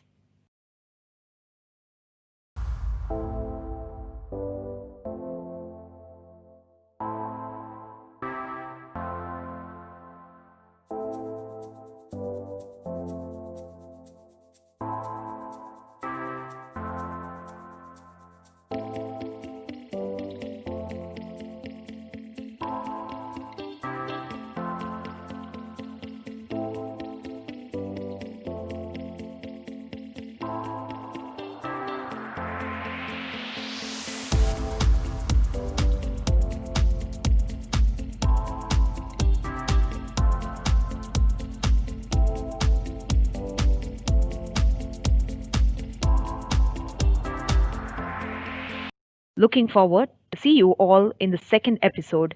Thank you.